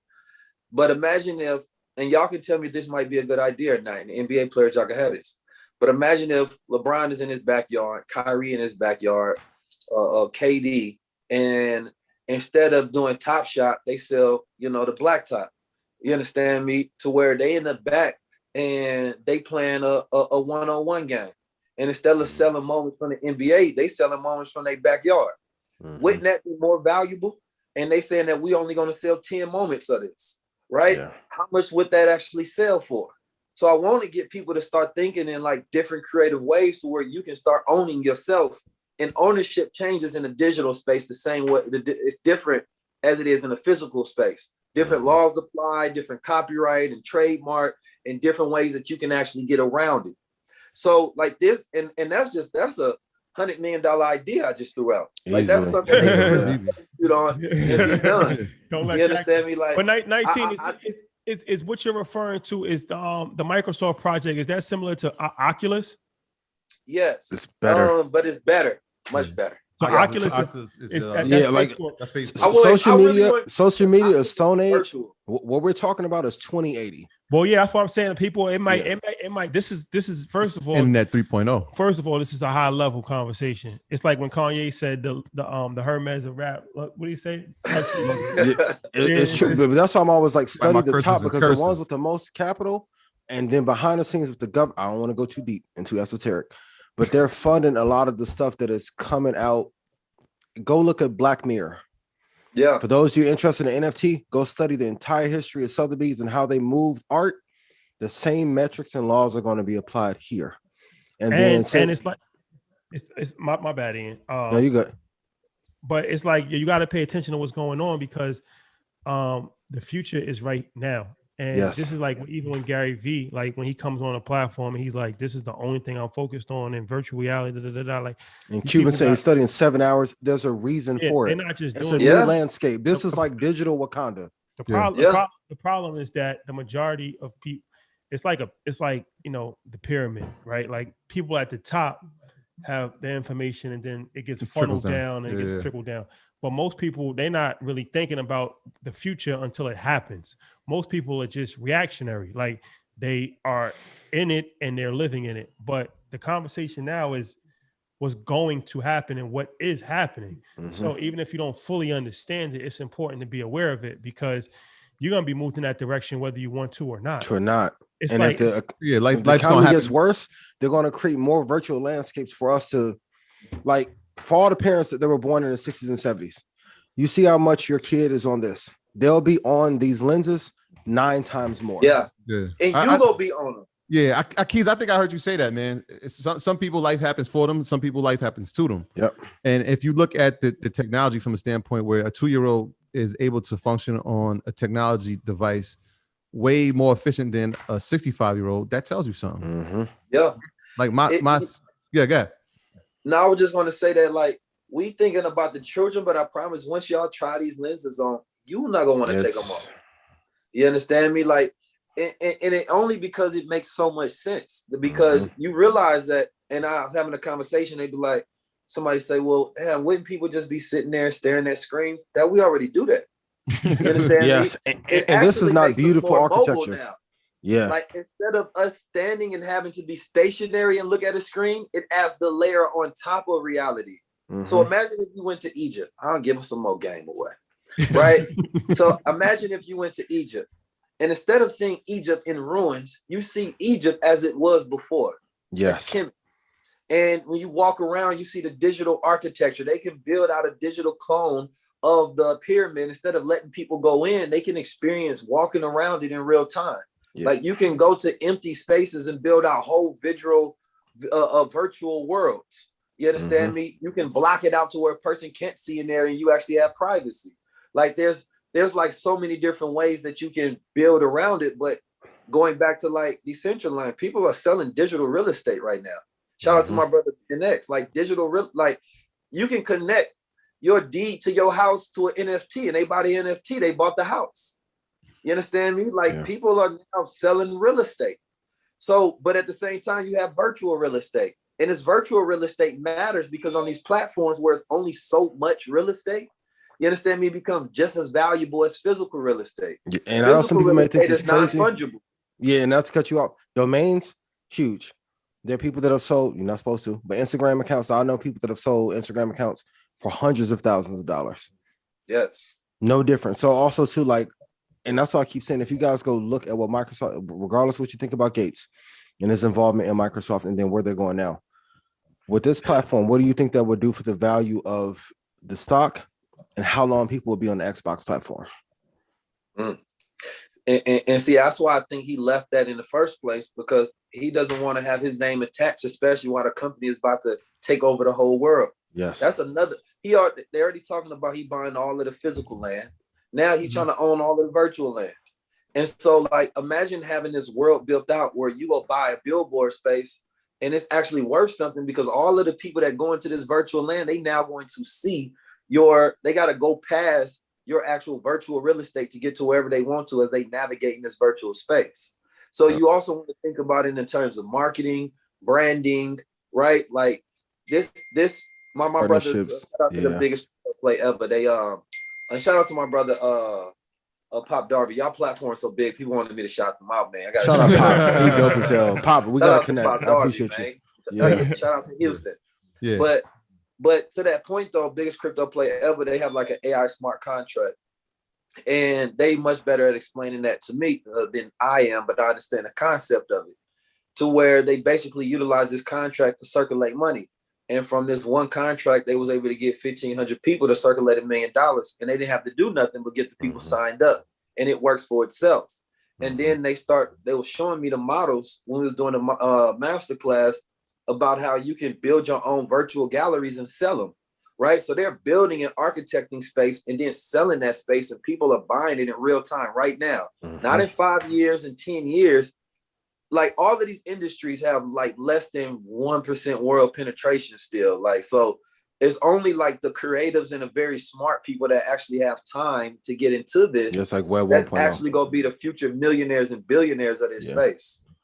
Let me say this, because also all of this stuff is connected when we talk about cryptocurrency, when we talk about NFT, when we talk about VR, AR, it's all intertwined, because it's like, from my understanding, correct me if I'm wrong, but you have to buy NFTs with crypto. I heard somebody in the comments saying like the American dollar is going down, how that affect NFTs, but NFTs is actually bought with crypto, from my understanding, and most of it is built on a blockchain. Most of it is done through Ethereum, which, right now. Actually, that's even better too, because it's like when we talk about, like, shout out to BWO, Black World Order.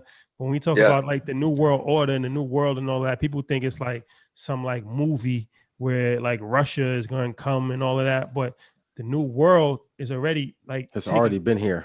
It's happening. Like, and all the world is systems and institutions. Yeah. Like when people think about the world, they think about Earth, but that's not the world. The world is your view.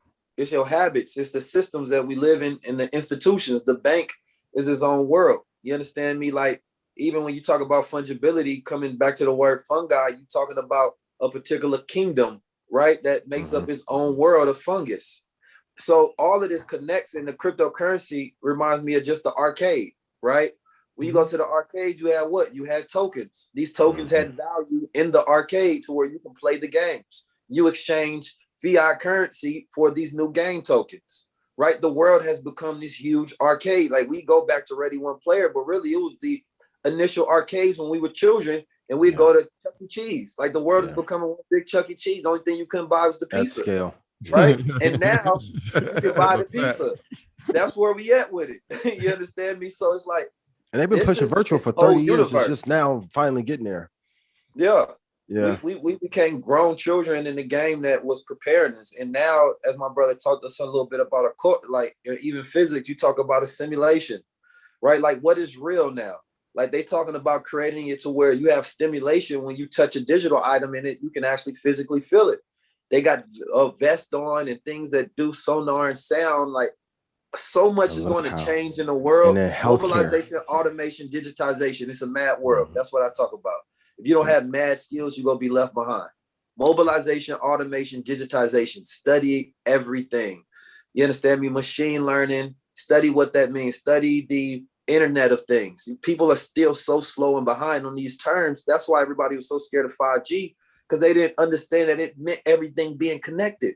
Yes. Apple, Iris, Microsoft, HoloLens, healthcare, financial, when they finally go into fintech and virtual, biggest game change. Like, why do you think I've been screaming this shit for 5 years?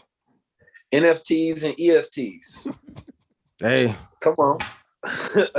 dig it. Like, how much do you read DeFi and study and though? fintech. That's it's a formula for Both. the future. It's right not one or the and it once you and the thing I'm like, well, I'm always going over like support and resistance, and you know this like in levels, and but once you know how to buy one thing, you know how to buy everything. Yes. There's one pricing system.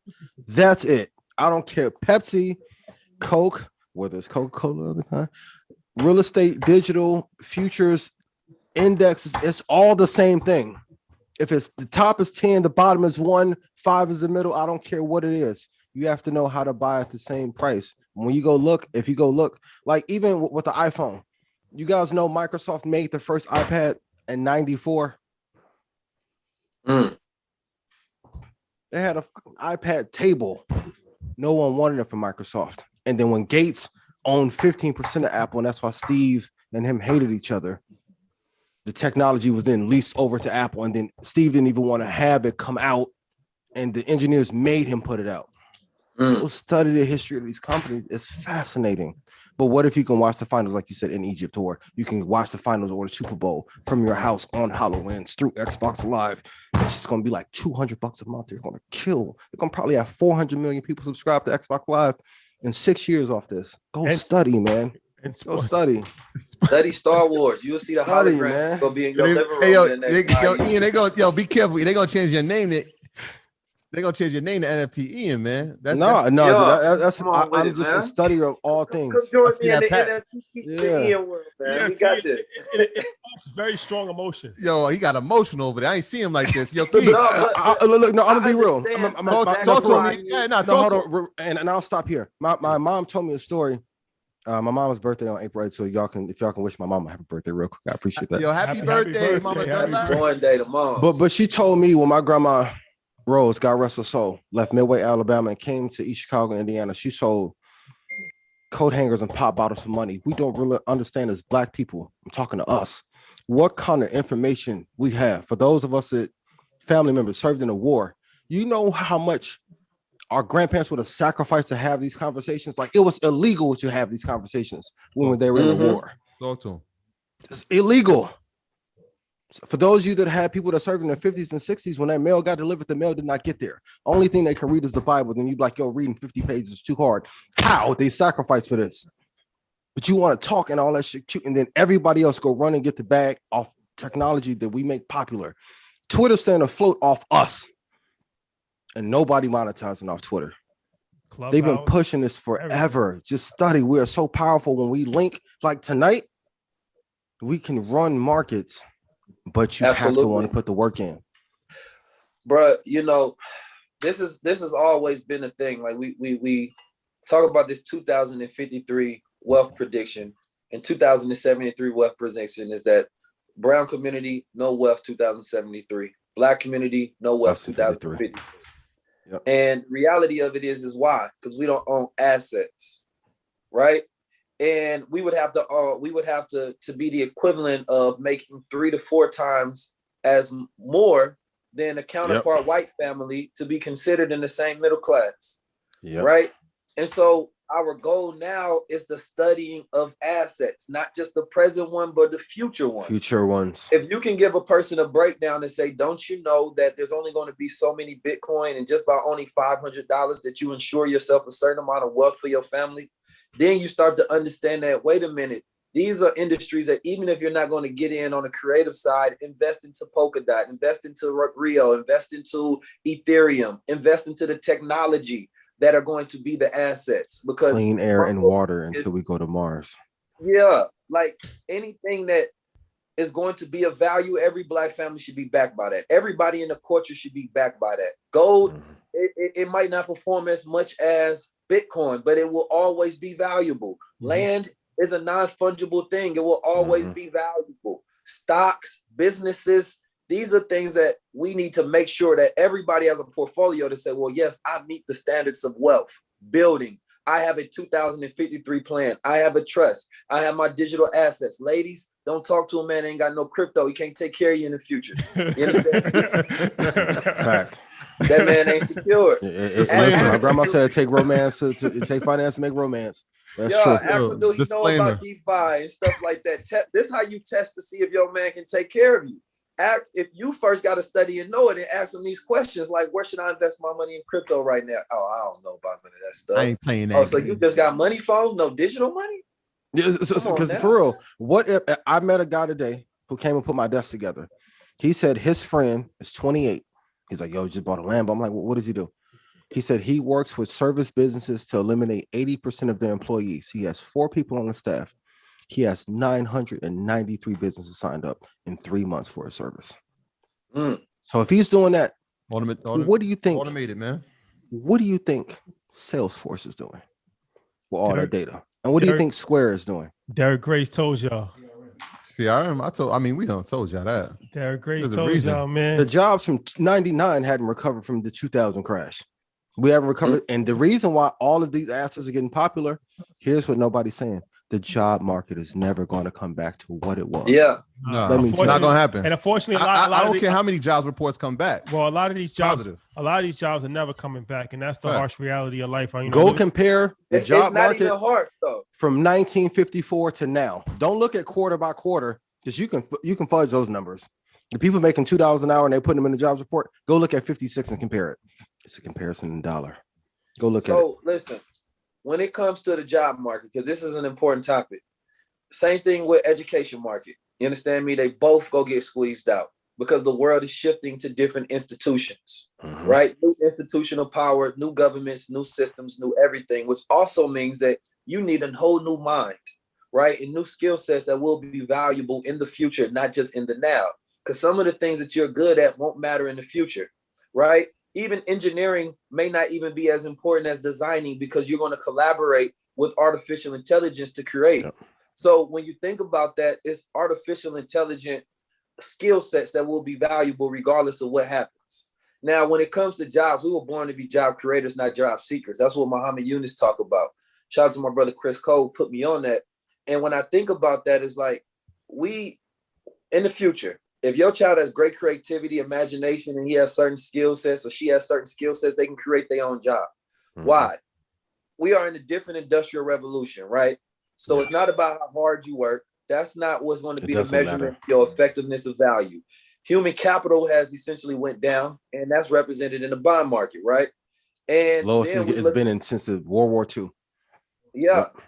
And then we say, okay, well, then when the internet came, the smartest people that learned how to use it, you understand me, that dived into the study and learned the knowledge, built the businesses. They say, okay, now you got to work smarter. Don't work harder, right?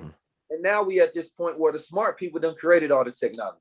So all we got to do is learn how to use it in the most creative ways possible. So it goes to the creative worker. That's why Kanye West supposedly be the most wealthiest black man in American history, whether you want to believe it or not. The news itself is going to help him propel to those numbers. But what is he? A creative, right? So when we look at, he went from Robert Brothers to Kanye West. Why is that? Out of all people in the history of Black America, this was a creative. So how do you not study the top and see where things are going? That kid that was a class clown in school is now a global celebrity.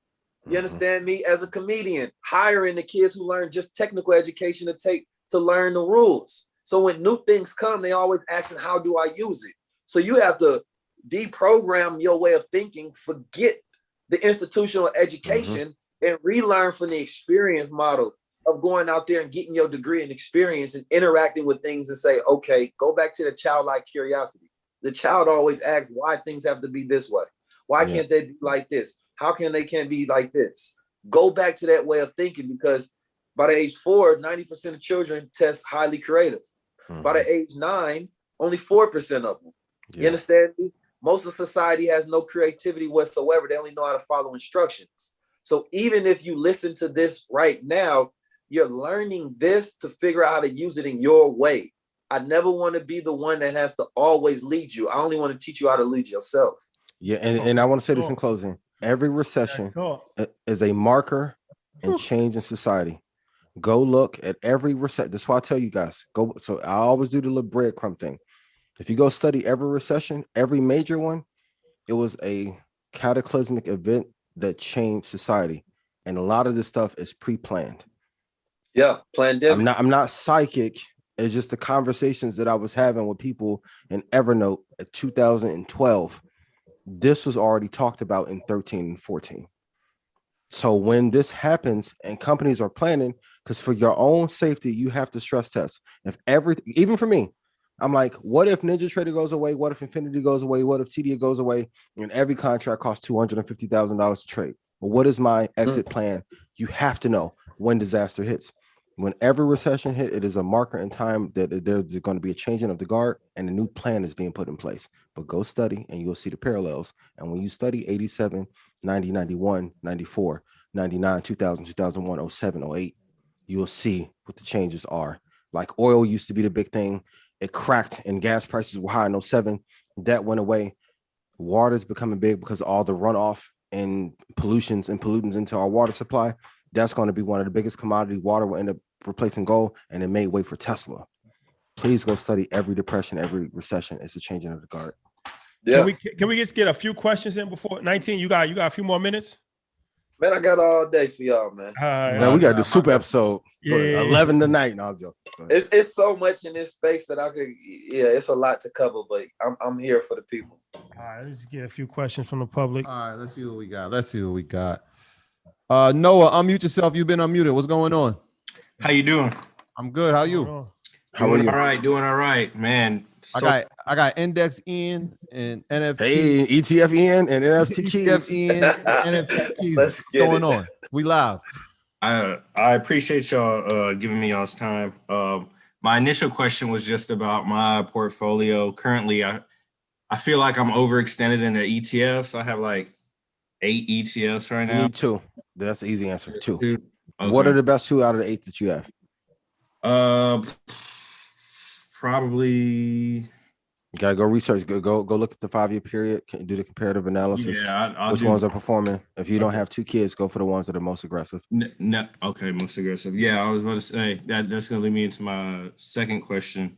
I'm 24, and just what you guys have been talking about gets my mind going so fast. I want to get in everything. How can I capitalize but not overextend my means and finances when it comes to getting into like NFTs and stocks? And I'm right now, I'm in a position where I want to invest in everything.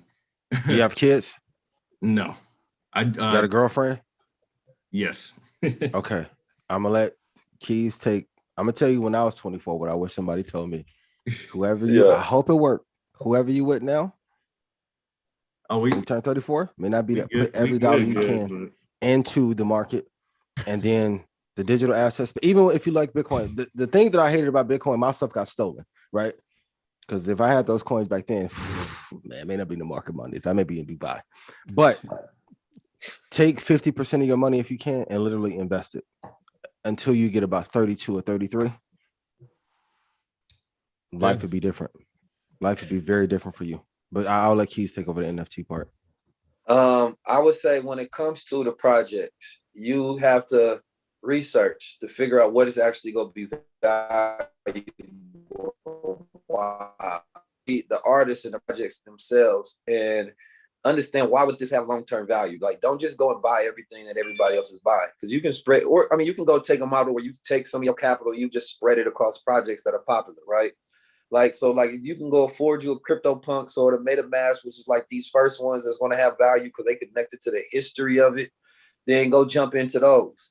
Or when you can follow the market, and when like celebrities such as Snoop and Weeknd and, you understand me, Paul Logan, all of these people start dropping stuff, then do it in that manner. But figure out what is the reason that you're buying it. Does it have any real longevity? You understand me? Does it have real term value based on the actual plan of the project, right? And look at all these things from a 10, 20 years, because the reason you're buying this is so that it stores value in the future, not just now. Like, I want to buy these digital paintings and my child owns a digital Basquiat, not for me. None of this stuff will be for me. You understand me? If I'm buying assets, I catch a flip and that go up to 3 million, best believe NFT keys is selling. You know what I'm talking about? But that's for sure. But like my brother just broke down, like just think about your portfolio. Go in there with a plan before you do anything. Yes. Nobody just go in there and just rush and be like, I'm buy because I heard about it. Excitement leads the way to mind. So you first want to come with a plan and then just stick to your plan. Whatever your reasoning and your logic is, you understand me, for it, follow that logic. Unless you figure like, okay, the hypothesis is not working, figure out somebody else has a better one. I'm sure that over the years, myself, Ian, EYL, you understand me, will be teaching in this space on ways that you can get in as we continue to learn and grow. So here's your marketplace right now to learn the space, then execute, but don't go in there half-cocked. Or something that's nostalgic too. Like that's how I look at NFT because it's still just the space is still new. So we're not really sure how the future is going to play out, but in my brain, my educated guess is something that's nostalgic is always going to live forever. So it's like if Michael Jackson had an NFT of his, you know what I'm saying, shoes or his, you know what I'm saying, 25th like year anniversary of Motown. Yeah. Like I said, if it's like if Biggie Smalls had an NFT of his Coogee sweater, that's something that's nostalgic. Or the Beatles, or like EYL. Listen, I was actually about to say, like, going there. We got something. To say, like, if EYL had a picture of the dining room table where we first started, and then 20 years from now, EYL is like, you know, the biggest media company in the world. Like, that's nostalgic. Listen. You're talking to listen, and I'm gonna just give you this. This is some more free game. Y'all ready? Right there, take the pens out, relax, take a breath in. You understand? You can make this your whole investment thesis. When NFT keys drop, you better get in. That's it. Because $1 billion worth of I'm gonna follow it up with a real business model to make sure that you don't even, and this is what I do with everything. You won't even know that you bought gold. It's just that it's going to have extremely more valuable than when you bought it. Not because I'm waiting on the market, it's because I'm going to make sure it's more valuable based on the business model that I plan around. That you put behind it, right? Yeah. So it's a different one. I'm making sure that I control the market. I'm not waiting on outside variables to make this valuable. I'll give y'all. I'll wait to the end of the episode. Yeah, let me ask you this real quick. So when Wu-Tang put out the album Sold It for $1 million and Skrelly bought it. Oh man. So would you have had the physical value of the album be higher or the NFT? Well, I think they would have both been about the same, the way the market is right now. Wu-Tang was just ahead of their time. A 1-for-1? That if right now Wu-Tang said that I only have one album, Drake could put out a $50 million album then. He can put out a 50 million. He can put out a verse, and nobody else here except the owner. It doesn't for $5 million easily, right? Same thing. I talked to a lot of different people. I talked to Jim Jones about this. Talked to my bro Jed Leg about this. Like the music space, they have so much because all of those raps we didn't get to hear because they didn't make the album now has so much more value. You understand me? Those pens and pads that Lil Wayne threw away and he started freestyling. If he still had them, they would be worth millions, and that's why I've never put my notes out. Millions of dollars. Like it is basically the garage sale of the world. But it's like art too, where it's like you go home, like if you got a dope house, whatever, and it's like, yo, I'm showing off my Drake verse that nobody else in the world has. It's great. I own it. When you said that, it made me thinking like if he actually sold his book of rhymes, Lost Tapes. Maybe like he had the book of rhymes series, right? So if he had his, imagine what that looks like to a collector, like especially us. And for context, for those of you who kept seeing me post all those esoteric posts, right? Go look at all the information that Nikola Tesla went and got the Kemetic scrolls from and recreated the technology here.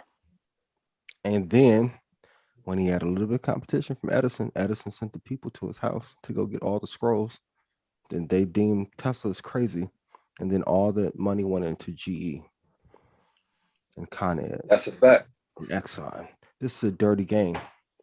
You have to go study history. So for those of you that want to be game changers, you have to remember who you're looking at. And I'm gonna be real, even in the hedge fund space, I hear Manson Musa more hedge funds than I ever do in our space. They know our science and our history way better than we do. All them Sumerian texts, go ask Ackman if you ever run across them. Hi, Bill. If what he knows about Sumerian science. And then if you understand the equatorial circumference of the earth, how that ties into how many days the market is going to be up. And if you divide that by 30, like, Do the knowledge. Drop that science then. Do the knowledge. Yeah, do the math, man. Listen, I love if y'all want to go high level. You know we go high level, like yeah. That's what this is turning into. I don't just throw in a jacket and just talk. Like, Talking that talk. Oh man, can we get a couple more questions? Man, I see some Cypher building. Piece of the gods.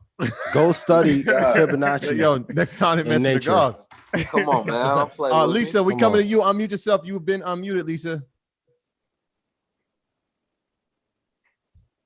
Oh, this is not the This ain't the time. And listen, nah, Lisa. Come It's on, all good. Ask Keys. Nehemiah, I'm coming to you. I saw you unmuted yourself. Go ahead, Nehemiah. What's going on? Yo, what's going What's on? up? Appreciate it. Come here from Houston. I'm at gym right now, but I made 2 NFTs last week.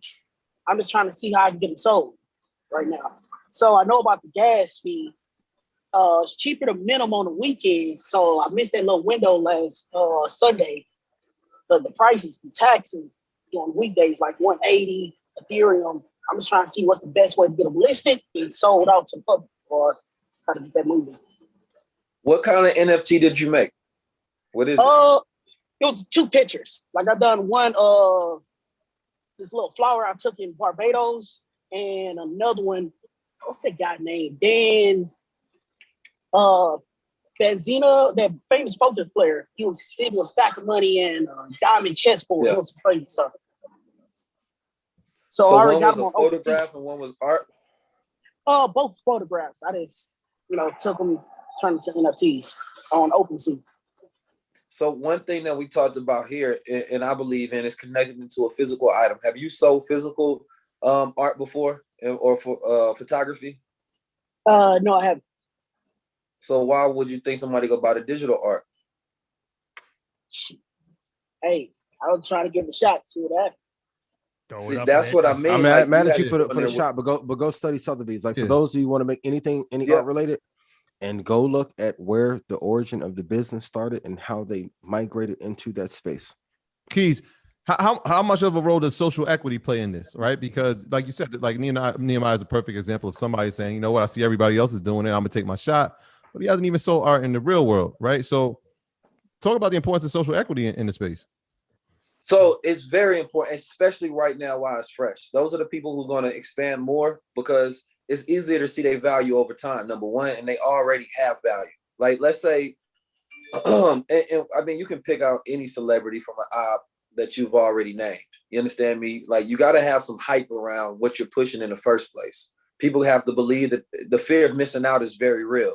You understand me? The scarcity model really works in this space.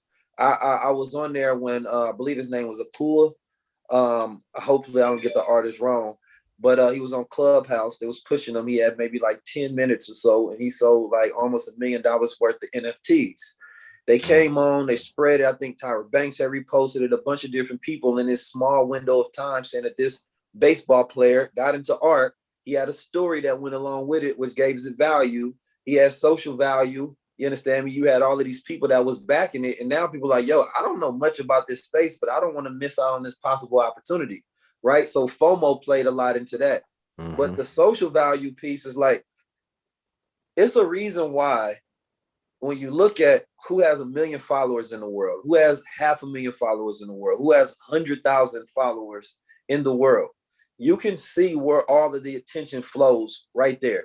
Those are all of the people who have the ability to sell something right now of value because at least 1% of their audience care. You understand me? And so if you have 1 million followers throughout the history of time, you are in the 1%. There's never been a time where 1 million people knew about just one person unless they were kings. Absolutely. You understand me? And pharaohs and presidents. So you really have to understand the influence that comes along with this. Like I talked about it last time, like don't look at these as social media influencers. These are influential people, and influential people, like politicians, they can move the people. That's what makes them incredibly valuable, right? So when we think about that, if you have social equity right now and you have to build that up, number one, it's the model of, you take the Gary Vee model. He says that I want to be a thought leader in the space. right? I'm going to find what's popping. I'm going to find what's hot, and I want to attach my name to it. So I have documentation in that era I can always go back to and say that I was a futurist that was hot on this take. There's always people before that, but if you have a higher platform, then you can push it, and then you can be the one who attaches their name in that space. So Nehemiah, if I was you first, I would have talked about it. The people that you're trying to sell it to, that you know, the people that always buy your products first is family and friends. You understand me? And then the outside audience, but they don't even know why it's valuable. They like, why should I buy this digital picture? You have to tell me why it's important. You have to put something behind it of value. Now, I might buy a Derek Grace, a digital board game. I might buy a Chris Cole stock coin that he's going to teach me with it. I might buy a Ben X digital real estate money card that he's going to give me a lesson or something. I might buy Jake Taylor Jacobs family blueprint because it's going to come with a real physical one that's attached to it. You understand me? These are people who've already helped people who believe in them. They look at them as important figures, and they will, if we talking esoteric, they can create what they call thought forms. They can create rituals. They can create like Old Town Country or what's that thing on Netflix where the guy has the cult. Like creating cult, right, creates the culture, right? And the things inside that cult becomes valuable. You have these cult-like personalities that people believe in. Anything attached to them has the same value of that belief by extension of connection. So you first have to go on a journey of producing value, or it's not that your business is not successful. It might be your business model that's not successful. So figure out a creative way. Partnership is very important in this. You might not, the person that have the social equity might not know how to execute. You may be the artist that have the talent. Get with them. You understand me? So you like the rock and the slingshot to where now y'all can push that together because y'all came together and y'all work together. So I would look at partnerships in this space and collaborations, which is going to be huge. If you have the talent, work with somebody that has the platform. If you have the value, work with somebody that has the social equity so that they can actually push it out there. Like, don't just think about being a lone cowboy in the space. You understand me? I used to, back in the day, I was working with a collective called Trap Art. We would travel around the whole country and we would host artists. I'm sure they probably have the biggest collection of underground or undersigned, underhyped artists in America right now, right? And I was thinking about this. I'm like, yo, we used to literally find artists who had never sold a piece of art, curate a space for them. People are in that environment. People that have never bought art now buying art. People that have never sold art are now selling art because they also have the opportunity to meet the people, attach a story to it, which gives it more value. All I heard was a flower. Like, why? What was important about that flower? Special. Million in the world. Name it. Yep. Yeah. So sales is very important. Your branding is important. Your marketing is all important that goes into this. This is not just a market you jump in and say is valuable. Curate the value around it so people can understand how to interact with what you designed. And the co-part, you can see it in the biggest brands always. So it comes from all, like I went to Catholic school, so I got the chance to study Catholicism at a high level, which all mob and drug businesses are dictated off of, right? So now Steve Jobs, Jesus, the Bible, iPod, right? Apple stores, church. See what Elon, Jesus, messianic figure, Chariot, Tesla, infrastructure. Those are all his disciples. That's why, if Elon brings in more disciples on the operational scale and tells the story better, the upside is endless. And you need all of those things to be able to build a brand and also to be able to move your product and get initiatives behind them and do it while you're living. Because I would hate for some of you to make these NFTs and they become more popular post-death or posthumously, and then someone takes them from you the same way that most artists get their creative works stolen. Like everybody loved Basquiat now, but they wasn't heralding him, and he wasn't as wealthy as he should have been while he was living. That's a fact. I mean, I've traveled around the world and I've crowned people literally in multiple countries. I've crowned queens of countries. I've traveled, crowned celebrities, and the question always coming and rise like, why do people allow you to crown them? Number one, it's an experience, right? You watch other people go through this experience. You want the experience too. When you watch sports, we have mirror neurons. We see what other people do, and we imagine with that space, right? That's why digital items, like if you have a bike physically, like your body becomes connected to wherever you connected to. You understand me? It's like if your car crashed, you felt like you felt that. Even if like it doesn't jolt you, you felt like, oh, it was pain that hit you because your body becomes extended to everything you're connected to. When we talk about simulation in this digital world, there will not be a difference the same way. What's in our mind has the same neurons that light up when we think about a thought than when we experience the reality of it. Because it's already taking place. In this digital world, it is a real world. Do not think about these as separate, right? That's what we start to lose. We already cyber connected. Our memories are in our phones, right? We're now just taking the ability to take our memories and put them in front of us. You understand me? It's amazing. And tie back to what Chop said about CrowdStrike with cybersecurity going to be even bigger here. And wait till Harvard and Princeton start selling y'all the NFTs of y'all certificates and y'all degrees. Yeah, go study. It's a different story. So stock club 100 pages a day. Go study. All this stuff has been talked about in the 1960s and 70s. Yeah. Your key takeaway that I got, create a cult. What is it? Cult turns into culture. Yes. Yeah, culture. That's actually extremely valuable. Document. That's why you guys always see me do my little throwback. In 2001, I was like buying. There's value in that because you have proof of concept. Then you build trust. Trust leads to fellowship or followship. You guys already did that at EYL. You built the foundation. That's and partnership, collaboration. You guys are seeing this. This is business school in real time. Yeah, it's a real case study. See, like when we look at the top companies in the world, they have influencers now for their companies. You understand me? Elon Musk is an influencer. At the same time, he's a billionaire influencer. He memes the world. Now somebody offered to buy one of my tweets. You know, I got not to toot my own horn. You understand? Oh, say it. I'll do it for you. But I have some of the greatest quotes in the world, right? So somebody had sent me 119 quotes of mine in an email, and I'm reading through them like, these are magnificent, right? But then I thought about it, it's like being able to buy someone quote. Like I have a quote that says, what you do frequently becomes your frequency, right? I have one of my first viral videos where I drop it on Facebook. To this day, it's still probably hit 1 million. So I thought about like, what's the value of me being able to sell my first viral video? You walk in a room and be like, oh, you bought that from Keys? Bam, I love that video. You know for a fact that 5, 10, 20, 30 million people have seen it already. They liked it. It has value already, right? So like even in that space of content creation, and I look at this all as content, so the content creators really want to buckle down on this, is that all those times that my post went viral or somebody else went viral, you didn't get paid for it.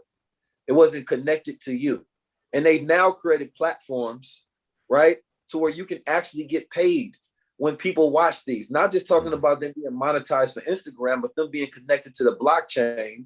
You understand me? Which allows you to get paid every time somebody else reposts or likes it or watches it. Because we've created content where you may have gotten more views than SNL sometimes, and you got paid none, unless you knew how to connect the product to it, but not directly from the product you already created, which was the content itself, which was a transaction for attention. So when we think about it in those layers, it also adds opportunities to where now your content becomes an opportunity for you to get paid. It becomes another asset for your legacy to go into your trust and your estate.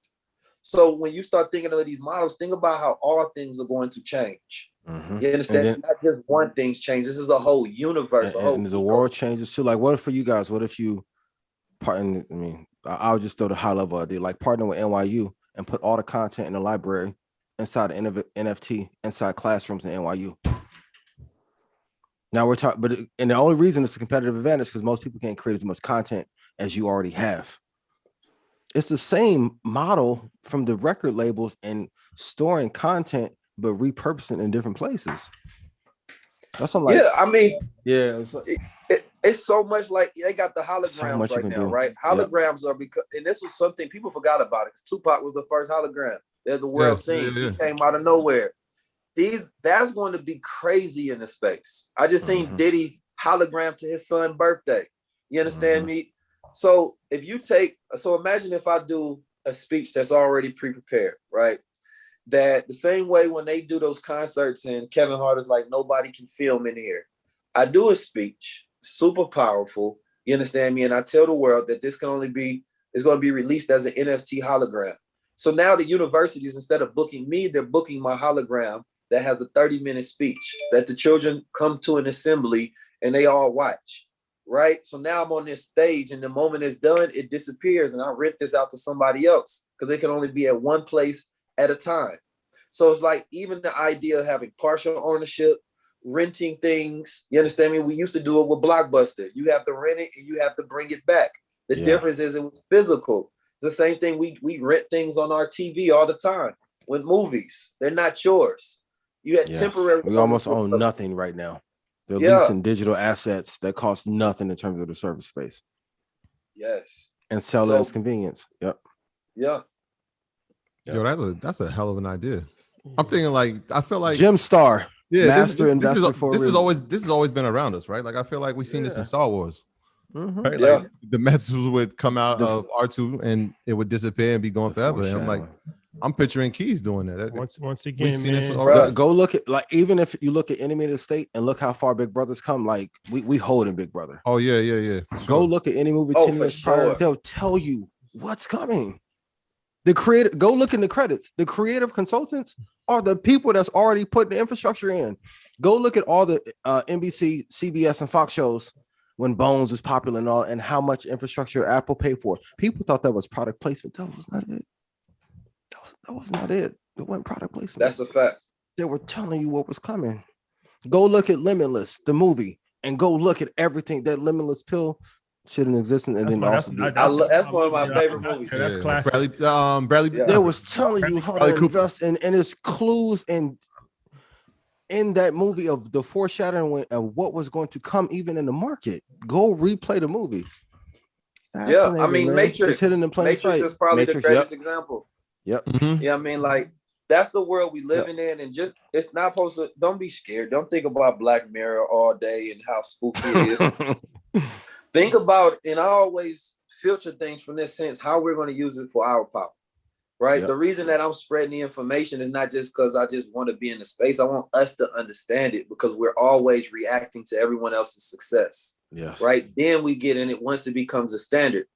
It's always the 4 stages. The revolutionaries, as soon as they hear about it, those are the early adopters. They jump in, they do their research, they buy it. They don't even need to hear much. I heard enough. I think it's a great idea.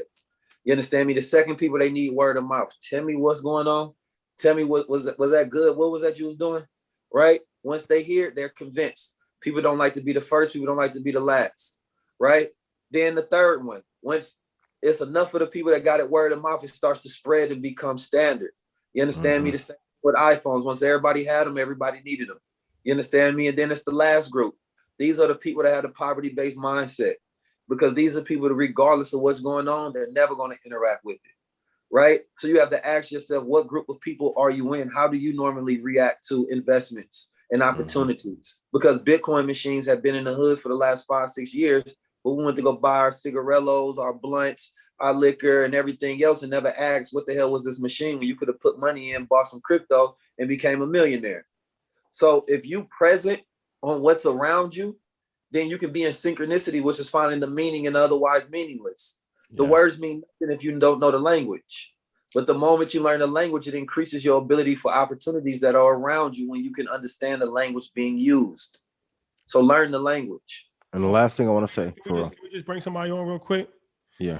This is last thing I want to say. Go ahead. High level conversation, man. Produced by your leisure. We bring that. What's up, man? champ? What's up, man? What's going on? I heard you was listening. Tell the people, first of all, who are you? I'm Nasir. I'm the EYL kid. What's up, champ? How you doing, Orlando? I heard you was hooping. What stocks are you invested in? I'm invested in Tesla. I'm invested in Amazon, Hero, and more. That's a fact. That's great. That's my son, man. He was tuned in. Oh, okay. Yeah, that's my son. He's tuned in, and he wanted Congrats to jump on your in. win this weekend too. Yeah. Shout out to you, Nasir, man. Blessings to you and your pops and your family, bro. Appreciate you tapping in. Yeah, man. Congrats on your win. I saw you eating real well, man. Lobster biscuit and all. I'm like, boy, you fancy. Your diet has changed.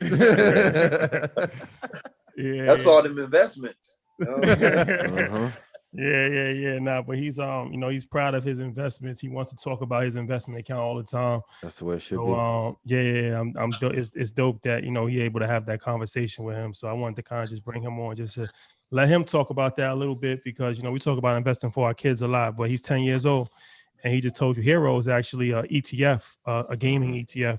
The reason why I got Hero is because he loves video games so much. So I just thought that it would be a cool thing for him to actually be invested in some video game companies.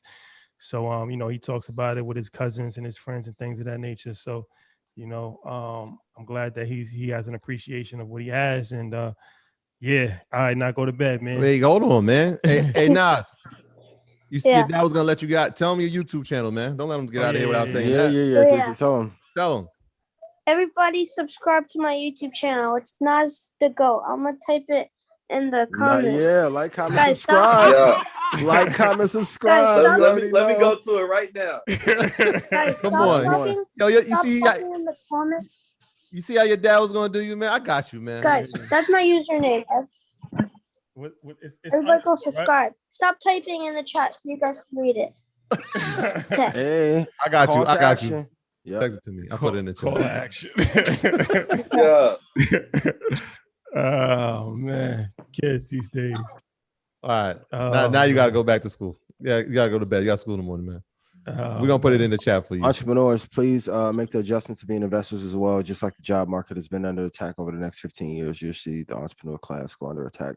I know a lot of you I'm telling you, we are going to go to a frictionless kind of ecosystem where there's going to be less communication and it's just going to be more transaction on the investment side.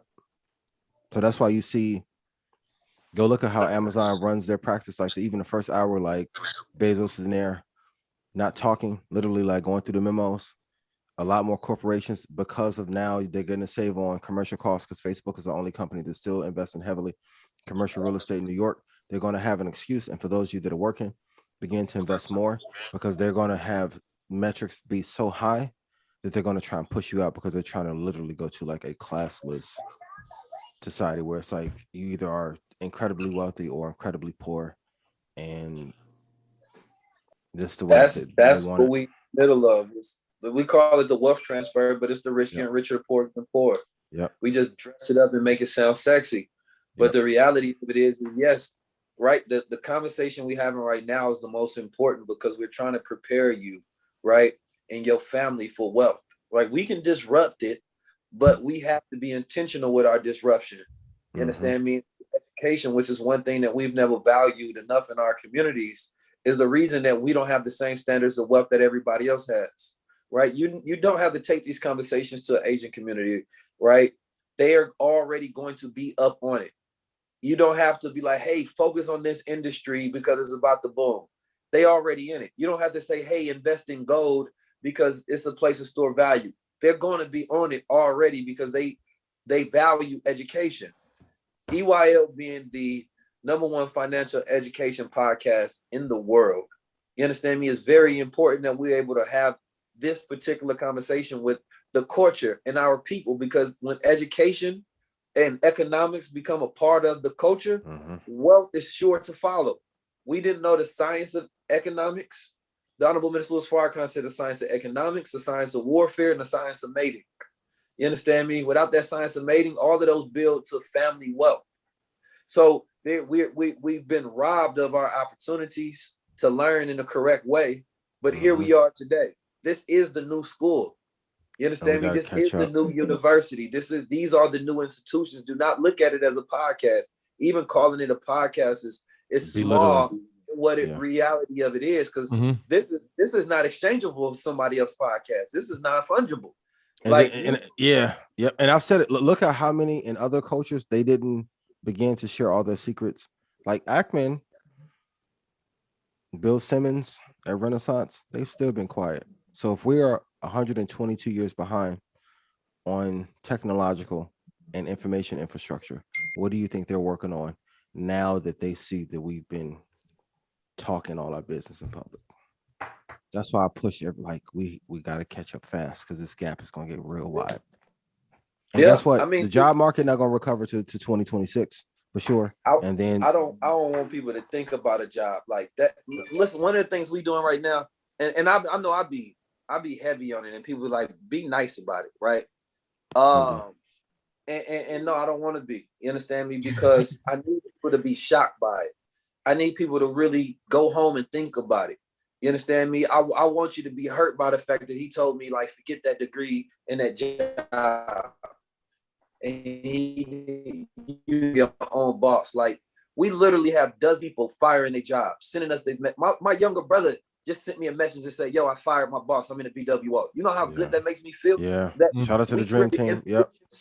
That can decrease the recidivism rate, because we can either teach you how to create your own business, we can employ people, or we can give you skill sets to where you can pay yourself. 90% of crimes is because of money. So if we can solve the money problem in our communities, we are the revolutionary activists. You understand me? And people just haven't changed to thinking of it in the right manner. We're just directly attacking the problem. You understand me? Everybody else brings awareness to the problem. We're creating the actual solutions. The EYLs and the BWOs of the world are the solutions that our ancestors hope this generation will produce. We just happen to be the 0.0001%, so it hasn't become standard. But the word of mouth is you all job to go tell everybody else, say, hey, this is what we should pay attention to. And ignore it. Get them mad until they tired of hearing you talk about it. You understand me? Just because they don't make sure we're executing more than talking, because I don't want this to turn to church. So I want you guys to like execute and put in the work, because that's how value is exchanged. And that's why every time I interact with these brothers, like, it's genuine. And that's why you guys are like, oh man, you ask great questions, but I'm interested in learning. I'm humbly always coming like, hey brother, what you working on? When you did it? Then I sharpen my tools and I come back with some other information, and then I'll go dig deep. That's why I said, if you only are looking at 8 companies that can change the world, it's impossible to read everything about every article that's been written on that company. If you're looking at 25 companies, you have to master something. Like, read every article on Microsoft since 1996. Gentlemen, it helps. Gentlemen. I know, Rashad, you gotta go. Come on, man. Let us come. If we was at Hot 9 and Front Press was dropping bombs, you would not be like, yo, let's rap. Breaking news alert. Come on. Ian, breaking news alert. This is the longest Market Mondays we've had. That's a fact. And it's valuable conversation, man. I appreciate you, brother. And the 19, I gotta have you come on the Stock Club too. I'm sitting here writing notes myself. That's how crazy this one's been. 19 Keys, man. A legend, a true legend, a genius. EYL, we only give you the finest level of production at the highest quality possible. This was, brilliant conversation, man. Don't let that go over your head. High level. It's going to be hard to get this level of information anywhere else on the internet. 19 Keys, for the people that I don't know how they don't know who you are, but tell them who you are, tell them what you got going on, tell them how to follow you, tell them, give them the whole rundown. I go by 19 Keys. That number 19 represents all. You understand me? All numbers are the 1 through 9. I always say that, we can all be the ones. You understand me? It ain't just about one person being in that space. We work horizontal. We're all the ones. You understand me? And 1 through 9 encompasses all mathematical language. So the keys is the knowledge to unlock the mind. So when you hear 19 keys, you're talking about universal knowledge, universal truth to be able to unlock and enlighten a person. I got that from Masterful Art of Muhammad. Now, you can find me on Instagram. You can find me on YouTube. You can find me wherever. We have BWO, which is an acronym either for Black World Order or Bridging Wealth Opportunities. You understand me? Because we focus on giving people the skill sets to be able to fire their boss and get rid of the institutions that never served our best interest. And we make sure that our culture has a checklist on all the things that they need. And once they go through this, they are the person that knows how to do the things in their family. Their family is no longer ignorant. They know how to set up their blueprint. They know how to do all of the things necessary. So it was important for me to be a part of that because I grew up in organizations that I seen fail when I was a child because of ego, lack of communication, power struggle, and a multitude of different things. So I've spent my adult career putting together organizations and structures of Black men and women to finally have that thing that we call unity, because we've never seen it work. And the one thing that's always been missing is this: wealth education. We hear that wealth is the right thing to do, but how do you do it? You understand me? So last year we created the wealth standard. We had an initiative to give $1 million worth of Bitcoin away. Our people didn't understand Bitcoin enough. We couldn't even give it all away. You understand me? We did the same thing with silver, and we seen silver skyrocket. We made sure that we come together as Black men and say, how can we create a conglomerate? How can we monopolize on industries? Why? And this is super important because everybody else is doing it. These companies are becoming governments. They have the same power. They just don't have a physical way more army. power. Yep. You understand me? And so once you understand that, you say, where the hell will we be if they're constantly taking over new landscape? Well, I'm definitely not going to be one of the ones that's at the bottom looking at everybody at the top continue to complain about oppression. You understand me? I'm going to teach people how to become their own savior through education, and they can execute and get the skill sets. And I'll leave on this thing. This is how it works in our culture. And we talked about this last time. It started off with motivation. We just needed somebody to motivate us a little bit. You understand me? To yell at us, like, go get it. And that got us going. Then we said, no, we need, show me how to do it. You understand me? We seen the people we became inspired by people move. So we went from motivation to inspiration. Then that wasn't enough because you have to continue expand and grow to nudge the people and excite them. Then it goes to education. Now you're teaching the people what you did. And now you found out that the education system messed people up so much. It ain't enough to just tell them what to go do or even give them the education. Now you got to literally break it down and give them instructions and hold their hand, right? And even that doesn't become enough eventually for people. Then it just becomes automation. Well, we're going to do it for you. And that's why the companies that invest into artificial intelligence, they have organization and they have systems, will win in the world. Systemize your brilliance and you will always have a future. I'm 19 Keys, man. I appreciate y'all having me on EYL. Make sure y'all tap into the BWO. You understand me? Fire your job and become a boss. I appreciate you, brother. Shout out to Keys. Hey, Keys, I told you my wife fired her job, right? Yeah, let's do it. Yeah, appreciate you. Shout out to my brother 19 Keys, man. Always a pleasure. Every time we get to link up, man, nothing but legendary content. And two great presenters back to back weeks too. Ian, one thing I want to learn from you, and I want to know how you go about is your content creation. You have an interesting way that you curate your aesthetics. You understand me? And I know all of it is intentional. Y'all may just look at Ian sometime for stock information. Look at his curation and his design and brand abilities. Whoever is behind what you do and the thought process that you put it in. That's people forget I was in advertising before this. See, you know what I'm talking about? Before that, I wanted to be a doctor, so I put it all together. So that's what the testing in the bio. The EYL. Yeah. And I'm grouping y'all together, EYL. But y'all have created a brand that is magnificent. But more than that, the values that's within the brand is what the culture loved the most. The inclusion, the solidarity that y'all practice, however y'all grew up, it was the right ways because y'all added that into y'all business model, which is why y'all have the success, which is why I'm 100% behind y'all anywhere, everywhere, all of the time, because I've waited to see Black men build a campaign like this, build an institution like this. Years, so I want the world to respect it. I want them to understand what it is. The 3-4 Black men that you see up here and everybody that's in the audience, I want you to applaud yourself for even being here because you can be somewhere learning nothing, but you ain't here to grow and get value. So earn your leisure, all the flowers in the world. You gonna always be the greatest podcast in the world. But I'm waiting on that day where y'all literally are the biggest media company in the world.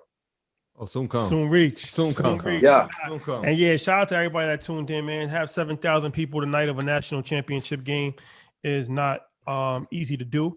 And that just goes to show you that you chose education over entertainment. And kudos to you guys for being bearing with us for over 2 hours. That's something that was you know was an extremely impressive feat. And yeah, man, love is love, man. It's dope for me. I got a bunch of different ideas that I'm gonna implement. Yeah, I'm gonna hit you tomorrow too. Like, Yeah. Yeah. Oh, and in EYO fashion, if the students want a discount, then they can always go to Keys to get a discount on everything we got going at the BWO today for being a part of this broadcast. There you have it. Solid. Salesman too. But yeah, I'll definitely hit you tomorrow so we can talk about the curation and all that too. But I appreciate you, like, but also too, like, two great presenters back to back. But look at how masterful he is at knowing this information and also be culturally aware of everything that's going on. It's not easy what he's doing to be able to talk off the cuff. So, like I always said, it Trap, in my opinion, had the best interview in EY, especially when it comes to the investing thing, right? And then what you always tell you, like, the brilliance and to make it flow. Like, to me, you like J-Leg. Like the groove. Shout like, out to J-Leg. For those of you that are business people, go back and study how he presented his information versus how Tiffany does it, merge them. It's very intentional. And even like when I come in with my little Baptist, that's intentional. I grew up in AME to emphasize, even when I talk fast, it's to get you to go replay because there's something, a line before that's really important. Go study all of it. Make sure y'all go listen back to this on replay. Obviously, it's going to be on audio platforms. Shout out to Market Mondays, the podcast itself. Y'all be up at midnight tonight, which is Shawty, my bad. We kept you up so late. A short time away. Shout out to my niece, Blessing. She asked why I didn't give her a shout out. So my niece, shout out to my mom. And my mom's birthday, April 8th. Y'all still in love again. Hey, it's my niece's birthday as well, man. Now, man. shout out to my niece. You gonna do your DMX story? Oh, hold on. We're gonna do that. Just let me get her birthday. Today's her 6th birthday. So happy birthday, Ariel. Uncle Troy loves you. Yeah. Birthday, DMX. We got the DMX album too, by the way. Shout out to Dark Man and the Unknown, man. Quickly, because we definitely on overtime time right now. But you know, X is somebody that, you know, it's not X is, you know, he's a man of the people, like I said. So a couple of years ago, I was in my neighborhood and there was like it's like this thing. It's called the City Center, but it's like a movie theater, grocery store, restaurants, a whole bunch of different stuff, all in like one complex. So I was going there for a party, and it was like 11:30 at night. So I see somebody like wandering, like in the distance, because I'm like driving into the parking lot. They're like 200 feet away, but they were trying to open the door. The door was closed, so they came back to me, and as they was walking back to me, I realized it was DMX. So, like I said, it's not uncommon to see DMX. So, especially like he's from our neighborhood. So I was like, yo, X, but I didn't know DMX. I never spoke to him. I never met him ever in my life. So it was just me. It was like I said, it was like 11:30 at night. And I'm like, yo, X, what up? He like, yo, what's good, dog? Can I get a ride? I'm like, that's crazy. Yo, I never met X. I never spoke to him. I don't know him from nowhere. He like, yo, can I get a ride? I'm like, yeah, hop in. That's wild. So he tells me that he just he just left the movie theater and he got locked out. He's trying to get the valet parking, but where he parked his car, he couldn't get in. So I'm like, yo, how was the movie? He's like, it was all right. He's like, no, I was with my he's like, I was with my wife and my he's like, I was with my girlfriend and my ex-wife. And I'm like, he's like, no, it's not like that. It's not like what you think. I'm like, all right, whatever.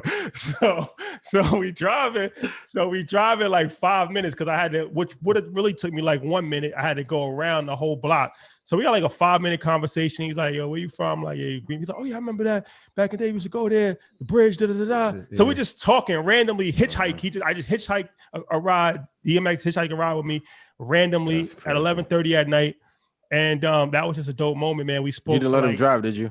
No. He's gonna be driving until I heard what X. No. So at the end of it, so I'm like, yo, we got a pod. This is when Earn Your Leisure first started. I'm like, yo, we got a podcast. Like, you know, if you're into, he's like, I'll do it. He's like, what's it about? I'm like, it's a business show. He's like, business? Like, I'm probably not the person. I'm like, nah, but you know, we talk about a bunch of other stuff. He's like, I'm actually starting a podcast myself, so maybe we can you know, so then this is another, like, X is crazy. X sold like 20 million records. So the fact that he gets in a car with a stranger is crazy within itself. Yeah. And then he's like, most people will be like, I you know what I'm saying? Like, what's your number? Like, you know what I'm saying? Like, he gives me his phone and was like, yo, put your number in. So I put my number in, and then he's like, yo, call it. So you can have my number. So I called it.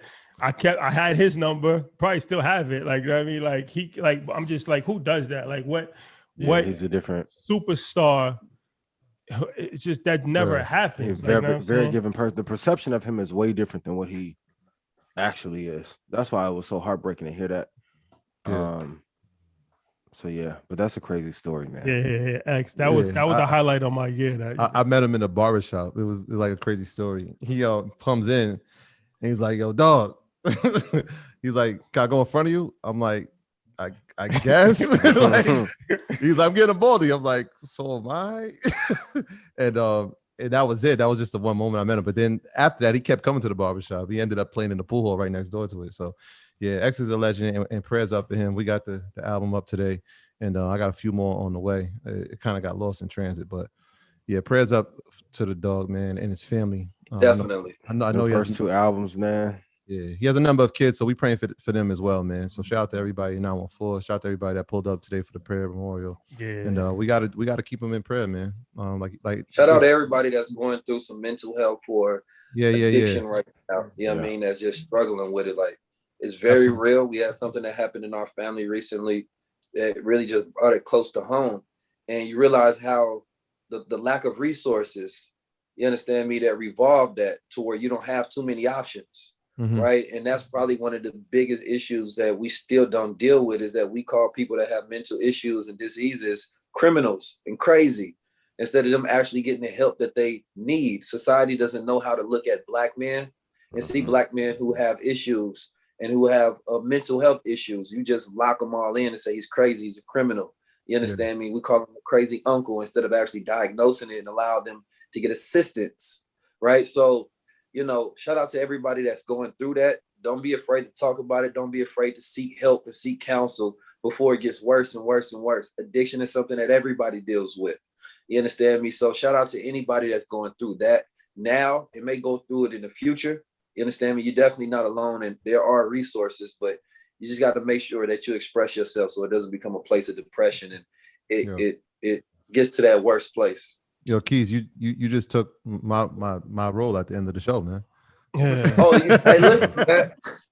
Well said. Now we say that at the end of every show. So yeah, man, and we encourage everybody, like we say every week, reach out, call somebody, text somebody. One conversation, one piece of dialogue could change the trajectory of somebody's life, and you never know who that person is, and it could be you. So yeah, we encourage you to do that. Yeah. All right, guys. Hey. All right, and man, let's keep Rashad on to 11, Keys. No, I'm joking. Hey, you see that shoe up there? You see that shoe up there? Let's keep him on to 11. You see that shoe right there? What shoe you got up there? Phones? Top 5, the phone posits. I put those up there in honor of the national championship. The first time I seen that shoe, Mike Bibby was wearing it in 1997. First person in our neighborhood that had it was James. What was it? Nah, Steve James. Steve James. Him and Boots had it too. That phone posit meant a lot when it came out. That was the first sneaker that cost $180. They was $200, $199. I couldn't understand how sneakers can cost that much. That just I just couldn't understand it. Hey, 97, man. Arizona. Mike Bibby wore those before Penny did. So yeah. Shout out to Mike Bibby, man. A legend. Shout out to Penny Hardaway, man. Shout out to Penny, a real legend. A real God. That's a fact. That's a My fact. guy. Yeah. Hey man, we love y'all. Again, if y'all want to hear it back, replay it back 4 times. It'll be out at midnight to rewind, replay. YouTube's gonna be out right now. That's a fact. Mike, you got a whole bunch of clips to clip up, boy. So love y'all. Hey, Keys, love is love, bro.